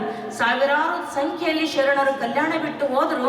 ಆದರೆ ಉಳುವಿಗೆ ಮುಟ್ಟುವಾಗ ಎಷ್ಟು ಜನ ಇದ್ರು ಅಂದರೆ ಬೆರಳೆಣಿಕೆ ಎಷ್ಟು ಜನ ಇದ್ರು. ಕೆಲವು ಜನ ಅಲ್ಲಿಗೆ ಮುಟ್ಟಿದ್ರು. ಅಲ್ಲಿ ತನಕ ಅವರೆಲ್ಲರ ಹತ್ಯೆ ಆಗೋಗಿತ್ತು. ತಮ್ಮನ್ನೇ ತಾವು ಬಲಿದಾನ ಮಾಡಿ ನಮಗಾಗಿ ವಚನ ಸಾಹಿತ್ಯವನ್ನು ಉಳಿಸಿದ್ರು. ಅದಕ್ಕೆ ಅಕ್ಕನಾಗಮ್ಮ ತಾಯಿ ಹೇಳ್ತಾಳೆ, ಹಿಂದೆ ಲೋಕ ನಡೆದು ಬರಲೆಂದು ಸೆರಗು ಕೊಟ್ಟು ಹೋದ ಆತ ನಮ್ಮ ಬಸವಯ್ಯನು. ಸೆರಗು ಅಂದ್ರೆ ಈ ಸೆರಗು ಹಿಡಿದ ಮಗು ಹೆಂಗ ನಾವು ನೋಡ್ತೀವಿ, ಇಲ್ಲೆಲ್ಲ ಒಂದು ಬೆಲ್ಟ್ ಕಟ್ತಾರೆ ಮಕ್ಕಳಿಗೆ, ತಪ್ಪಿಸ್ಕೋಬಾರ್ದು ಮಕ್ಕಳು ಅಂತ ಬೆಲ್ಟ್ ಕಟ್ತಾರೆ. ಹಾಗೆ ನಾವು ಕೂಡ ದಾರಿ ತಪ್ಪಬಾರ್ದು ಅಂತ ನಮಗೊಂದು ಬೆಲ್ಟ್ ಯಾವುದದ ಅಂದ್ರೆ, ನಮಗೂ ಅಲ್ಲಿಂದ ಇಲ್ಲಿಗೆ ನಮಗೂ ನಿಮಗೂ ಕೂಡಿಸಿರ್ತಕ್ಕಂಥ ಬೆಲ್ಟ್ ಯಾವುದಂದ್ರೆ ಅದು ವಚನ ಸಾಹಿತ್ಯ ಅನ್ನುವ ಬೆಲ್ಟ್ ಅದ. ಆ ವಚನ ಸಾಹಿತ್ಯವನ್ನು ನಮಗೆ ಕಟ್ಟಿಕೊಟ್ರು. ಸೆರಗು ಕೊಟ್ಟು ಹೋದಾತ ನಮ್ಮ ಬಸವಯ್ಯನು ಅಂತ ಅಕ್ಕನಾಗಮ್ಮ ಹೇಳ್ತಾ ಇದ್ದಾಳೆ. ಹೋಗುವಾಗ ಶರಣರು ಏನು ಒಯ್ಲಿಲ್ಲ, ತಮ್ಮನ್ನು ತಾವು ಬಲಿದಾನ ಮಾಡಿದ್ರು, ವಚನ ಸಾಹಿತ್ಯವನ್ನು ಉಳಿಸಿಕೊಟ್ರು. ಆದರೆ ಸುಮಾರು 300 ವರ್ಷಗಳ ನಂತರ ನಮಗೆ ಮತ್ತೆ ವಚನ ಸಾಹಿತ್ಯ ಹೆಂಗಾಗಿತ್ತು ಅಂದರೆ, ಒಂದು ಕೊಲೆ ಆದ ಗಳಿಗೆ ಆ ವ್ಯಕ್ತಿಯ ಬಗ್ಗೆ ಯಾರು ಮಾತನಾಡಂಗಿಲ್ಲ. ಮಾತನಾಡಿದ್ರು ಕೂಡ ಅರೆಸ್ಟ್ ಆಗ್ತಾರೆ. ಗೊತ್ತಿದೆ ವಿಷಯ ಅಂತ ಎನ್ಕ್ವೈರಿ ನಡೀತದೆ ಅಂತ ಹೇಗಿರ್ತದೆ. ಹಾಗೆ ಆ ಸಂದರ್ಭದಲ್ಲಿ ಶರಣರ ಹೆಸರು ಯಾರು ಹೇಳ್ತಿರ್ಲಿಲ್ಲ, ವಚನಗಳು ಯಾರಿಗೂ ಸಿಕ್ಕಿರ್ಲಿಲ್ಲ. ಎಲ್ಲೆಲ್ಲೋ ಒಯ್ದಿಟ್ರು. ಒಂದು ಉದಾಹರಣೆ ಹೇಳ್ತೀನಿ ನಿಮಗೆ. ಹೋಗು ಹಳಕಟ್ಟಿಯವರ ಮನೆಯಲ್ಲಿ ಬನಹಟ್ಟಿಯಲ್ಲಿ ಅಲ್ಲಿ ನೋಡಿದ್ರೆ ಅವರು ಹಳಕಟ್ಟಿಯವರು ಹೋಗಿ ವಚನ ವಕೀಲರವರು ತಮ್ಮ ಮಾವನ ಮನೆಗೆ ಹೋಗಿದ್ದಾರೆ. ಇಂಥ ಗೋಡೆಗೆ ನೈವೇದ್ಯ ಮಾಡ್ತಿದ್ರಂತೆ ಮಾವನ ಮನೆಯಲ್ಲಿ. ಯಾಕೆ ಗೋಡೆಗೆ ನೈವೇದ್ಯ ಮಾಡ್ತಾ ಇದ್ದೀರಿ ಅಂತ ಕೇಳಿದ್ರೆ, ಏನಪ್ಪ ಹಿಂದಿನಿಂದ ಇಲ್ಲಿ ಹೇಳ್ತಾ ಇದ್ದಾರೆ, ಎಲ್ಲರೂ ಮಾಡ್ತಾರೆ, ನಾವು ಮಾಡ್ಕೊಂಡ್ ಬಂದೀವಿ. ಅವಾಗ ಹೇಳಿದ್ರು ಅವರು, ದಯಮಾಡ ಗೋಡೆಯನ್ನು ಬಿಚ್ಚರಿ ನನಗೆ ತೋರಿಸ್ರಿ ಅಂದಾಗ ಗೋಡೆ ಕಲ್ಲುಗಳನ್ನು ತೆಗೆದಾಗ ಅಲ್ಲಿ ವಚನದ ಕಟ್ಟುಗಳಿದ್ದದ್ದು ಸಿಗ್ತವ್ರಿ. ವಚನದ ಅಂದ್ರೆ ಎಷ್ಟೊಂದು ಕಷ್ಟಪಟ್ಟು ಪ್ಲಾನ್ ಮಾಡಿ ಈ ವಚನ ಸಾಹಿತ್ಯ ಕಷ್ಟಪಟ್ಟು ನಮಗೆ ಕೊಟ್ಟಿದ್ದಾರೆ ಅನ್ನೋದಕ್ಕೊಂದು ಉದಾಹರಣೆ. ಯಾವಾಗ ವಚನಗಳು ಸಿಗ್ತಾವೋ ಆ ವಚನಗಳು ನೋಡ್ತಾರೆ. ಇವನಾರವ ಕಳಬೇಡ ಕೊಲಬೇಡ, ಈ ಒಂದು 5 ವಚನಗಳನ್ನು ಆರಿಸಿ ಈ ಒಂದು ಮಂಗಳೂರಿನಲ್ಲಿ ಇರ್ತಕ್ಕಂಥ ಕ್ರಿಶ್ಚಿಯನ್ ಬಾಸೆಲ್ ಮಿಷನ್ಗೆ ಆ ವಚನಗಳು ಪ್ರಿಂಟಿಗೆ ಒಂದೇ ಒಂದು ಮುದ್ರಣ ಶಾಲೆ ಇತ್ತಲ್ಲಿ ಕರ್ನಾಟಕದಲ್ಲಿ, ಮಂಗಳೂರಿಗೆ ಕಳಿಸಿದರೆ ಇವತ್ತಿಗೂ ಆ ಪತ್ರ ಇದೆ. ಹಳಕಟ್ಟಿಯವರಿಗೆ ಬಾಸೆಲ್ ಮಿಷನ್ನ ಪಾದ್ರಿ ಪತ್ರ ಬರೆದು ಕಳಿಸ್ತಾರೆ. ಹಳಕಟ್ಟಿಯವರೇ, ನಿಮ್ಮ ವಚನಗಳನ್ನು ನಾವು ಓದಿದೆವು. ನಿಮ್ಮ ವಚನಗಳು ನಮ್ಮ ಧರ್ಮ ಪ್ರಸಾರಕ್ಕೆ ಅಡ್ಡಿಯುಂಟು ಮಾಡುವುದರಿಂದ ನಾವು ನಿಮ್ಮ ವಚನಗಳನ್ನು ಪ್ರಚಾರ ಮಾಡಿದರೆ ನಮ್ಮ ಧರ್ಮ ಪ್ರಚಾರ ಮಾಡಲಿಕ್ಕೆ ಸಾಧ್ಯವಾಗದೇ ಇರೋದ್ರಿಂದ ದಯವಿಟ್ಟು ನಿಮ್ಮ ಹಣ ಮತ್ತು ವಚನಗಳನ್ನು ವಾಪಸ್ ಕಳಿಸ್ತಾ ಇದ್ದೇವೆ ಅಂತ ಕಳಿಸಿದ್ರು. ಅವಾಗ ಅವರಿಗೆ ಸಂತೋಷ ಆಗ್ತದೆ. ಒಬ್ಬ ಜಗತ್ತಿನಲ್ಲಿ ದೊಡ್ಡ ಧರ್ಮ ಅನಿಸ್ಕೊಂಡಿರ್ತಕ್ಕಂಥ ಕ್ರಿಶ್ಚಿಯನ್ರು ಇವತ್ತಿನ ದಿವಸ ನಮ್ಮ ವಚನಗಳನ್ನು ಪ್ರಿಂಟ್ ಮಾಡಿದರೆ ನಮ್ಮ ಧರ್ಮ ಪ್ರಸಾರ ಆಗೋದಿಲ್ಲ ಅಂತ ಅವ್ರು ಒಪ್ಕೊಳ್ತಾ ಇದ್ದಾರೆ ಅಂದರೆ ಅದಕ್ಕಿಂತಲೂ ಇದು ಶ್ರೇಷ್ಠವಾಗಿದೆ ಅಂತ ಒಪ್ಕೊಳ್ತಾ ಇದ್ದಾರೆ ಅಂತ ಸಂತೋಷ ಆಗ್ತದೆ. ಈ ಪ್ರಿಂಟ್ ಮಾಡಲಿಕ್ಕೆ ನನ್ನ ಕೈಲಾಗಲ್ಲ ಅಂತ ದುಃಖ ಆಗಿ ಅಳ್ತಾರೆ. ಶರಣ್ರೆ ಅವರು ಅಷ್ಟೇ ಕೂಡ್ಲಿಲ್ಲ, ವಿಚಾರ ಮಾಡಿದ್ರು, ಪ್ರಿಂಟ್ ಹಾಕಲೇಬೇಕಂತ ವಿಚಾರ ಮಾಡಿದ್ರು.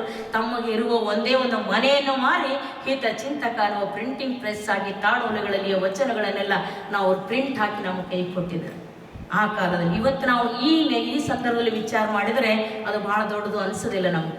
ಆದ್ರೆ ನಾವು ಇವತ್ತ ಭಾಳ ಜನ ಅಂತಿರ್ತೀವಿ, ನಾವು ಕನ್ನಡ ಕಲೀರಂದ್ರೆ ವಚನಗಳನ್ನು ಓದ್ರಿ ಅಂದ್ರೆ ಎಲ್ಲಾಗ್ತದೆ ನಮ್ಗೆ ಅಂತಿರ್ತೀವಿ. ಆದ್ರೆ ಒಳಗೊಂದು ಬಯಕೆ ನಮ್ಗೇನದಂದ್ರೆ ನಮ್ಮ ಮಕ್ಕಳು ನಮ್ಮ ಶರಣ ಪರಂಪರೆ ಸಂಸ್ಕೃತಿ ಇದೆಲ್ಲ ತಿಳ್ಕೋಬೇಕು, ಬದುಕಬೇಕು ಅಂತ ನಮಗೆ ಬಯಕೆ ಅದ.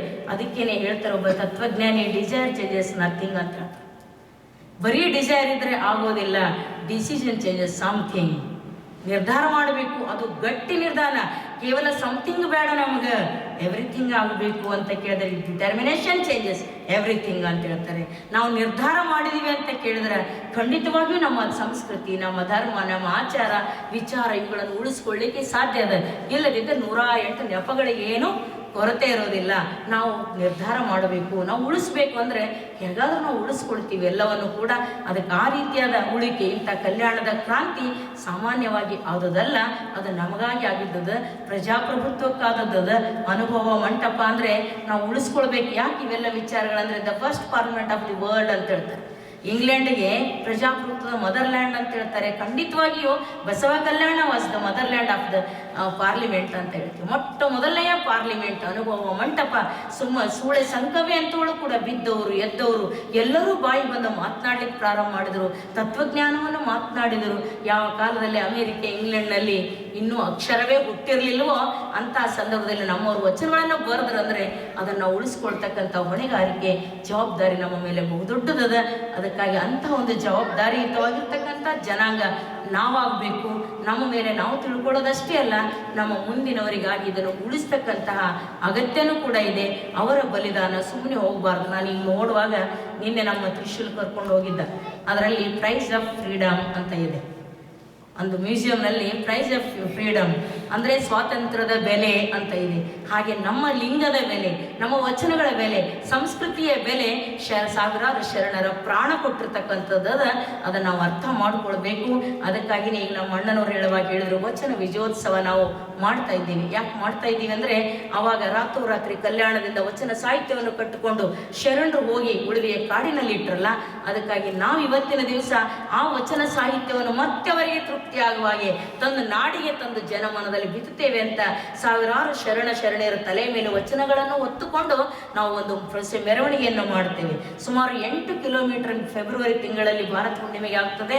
8 ಕಿಲೋಮೀಟರ್ ಗಟ್ಟಲೆ ಮೆರವಣಿಗೆ ಬರ್ತದೆ. ಜೊತೆಗೆ ನಮ್ಮ ಒಂದು ಪ್ರಭುತ್ವ ಯಾವುದು ಅಂತ ಕೇಳಿದ್ರೆ ಇವತ್ತಿಗೂ ಬಸವಣ್ಣನವರು ನಮ್ಮ ಜೊತೆಗದರೆ, ನಮ್ಮ ಜೊತೆಗೆ ಮಾತನಾಡ್ತಾರೆ, ನಮ್ಮ ಮಾರ್ಗದರ್ಶನ ಮಾಡ್ತಾರೆ, ಅದು ವಚನಗಳ ಮೂಲಕವಾಗಿ. ಅದಕ್ಕಾಗಿ ಅಂಥ ವಚನವೇ ನಮಗೆ ಗುರು ಆಗಬೇಕು ಅಂತ ವಚನ ಸಾಹಿತ್ಯವನ್ನು ಇಟ್ಟಿರ್ತಕ್ಕಂಥ ಗುರು ವಚನ ವರ್ಷಕಟ್ಟೆ ಅಂತ ವರ್ಷಕಟ್ಟೆಯನ್ನು ಕಟ್ತಾ ಇದ್ದೇವೆ. ಅದು ಕಟ್ಟೆ ಅಂದರೆ ಕಟ್ಟೆ ಅಲ್ಲ, ಅದೊಂದು ದೊಡ್ಡ ಮ್ಯೂಸಿಯಂ ಆಗ್ತದೆ.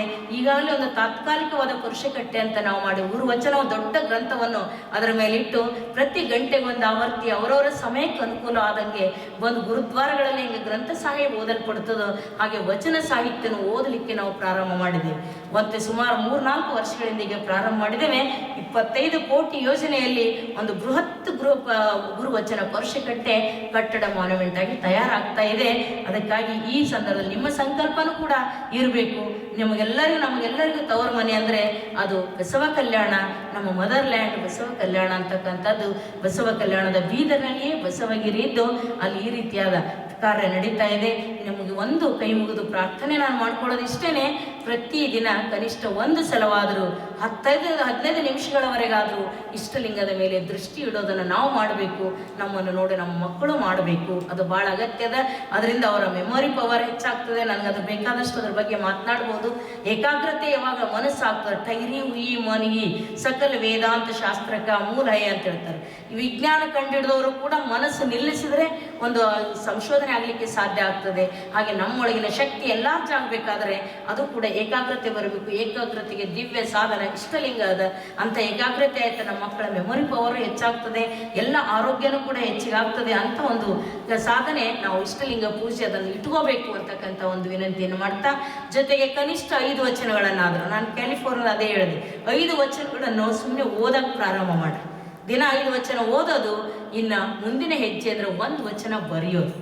ಕನ್ನಡ ಮರಿಬಾರ್ದ ನೋಡೇ ಬರೀಲಿಕ್ಕೆ ಪ್ರಾರಂಭ ಮಾಡಬೇಕು. ಅದಕ್ಕೆ ಎಲ್ಲದಕ್ಕೂ ಕೂಡಿ ಒಂದು 5 ನಿಮಿಷ ನಿಮ್ಗೆ ವಚನ ಓದೋದು ಬರೆಯೋದಕ್ಕೆ 5 ನಿಮಿಷ ಸಮಯ ಹಿಡಿತದೆ. ಅದಕ್ಕಾಗಿ ಆ ಭಾಷೆಯೊಂದಿಗೆ ನಮ್ಮ ಸಂಸ್ಕೃತಿ ಇರೋದ್ರಿಂದ ಭಾಷೆಯನ್ನು ಉಳಿಸ್ಕೊಳ್ಬೇಕು. 5 ವಚನ ಬರಿಬೇಕು, ಓದಬೇಕು. ಜೊತೆಗೆ ಕಾಯಕ ಅಂತ ನೀವು ಮಾಡ್ತೀರಾ. ನಿಮ್ಮ ಕಾಯಕದಲ್ಲಿಯ ಸ್ವಲ್ಪ ಭಾಗವನ್ನು ಧರ್ಮ ಕಾರ್ಯಗಳಿಗೆ ಅಂದರೆ ಧರ್ಮದಿಂದ ಧರ್ಮ ಕಾರ್ಯಗಳಂದ್ರೆ ಕೇವಲ ಪೂಜೆ ಇಂಥವು ಮಾಡೋದಷ್ಟೇ ಅಲ್ಲ, ನಾವು ಇಲ್ಲದವರ ಕಡೆಗೆ ಇದ್ದವರು ಹರಿಬೇಕು.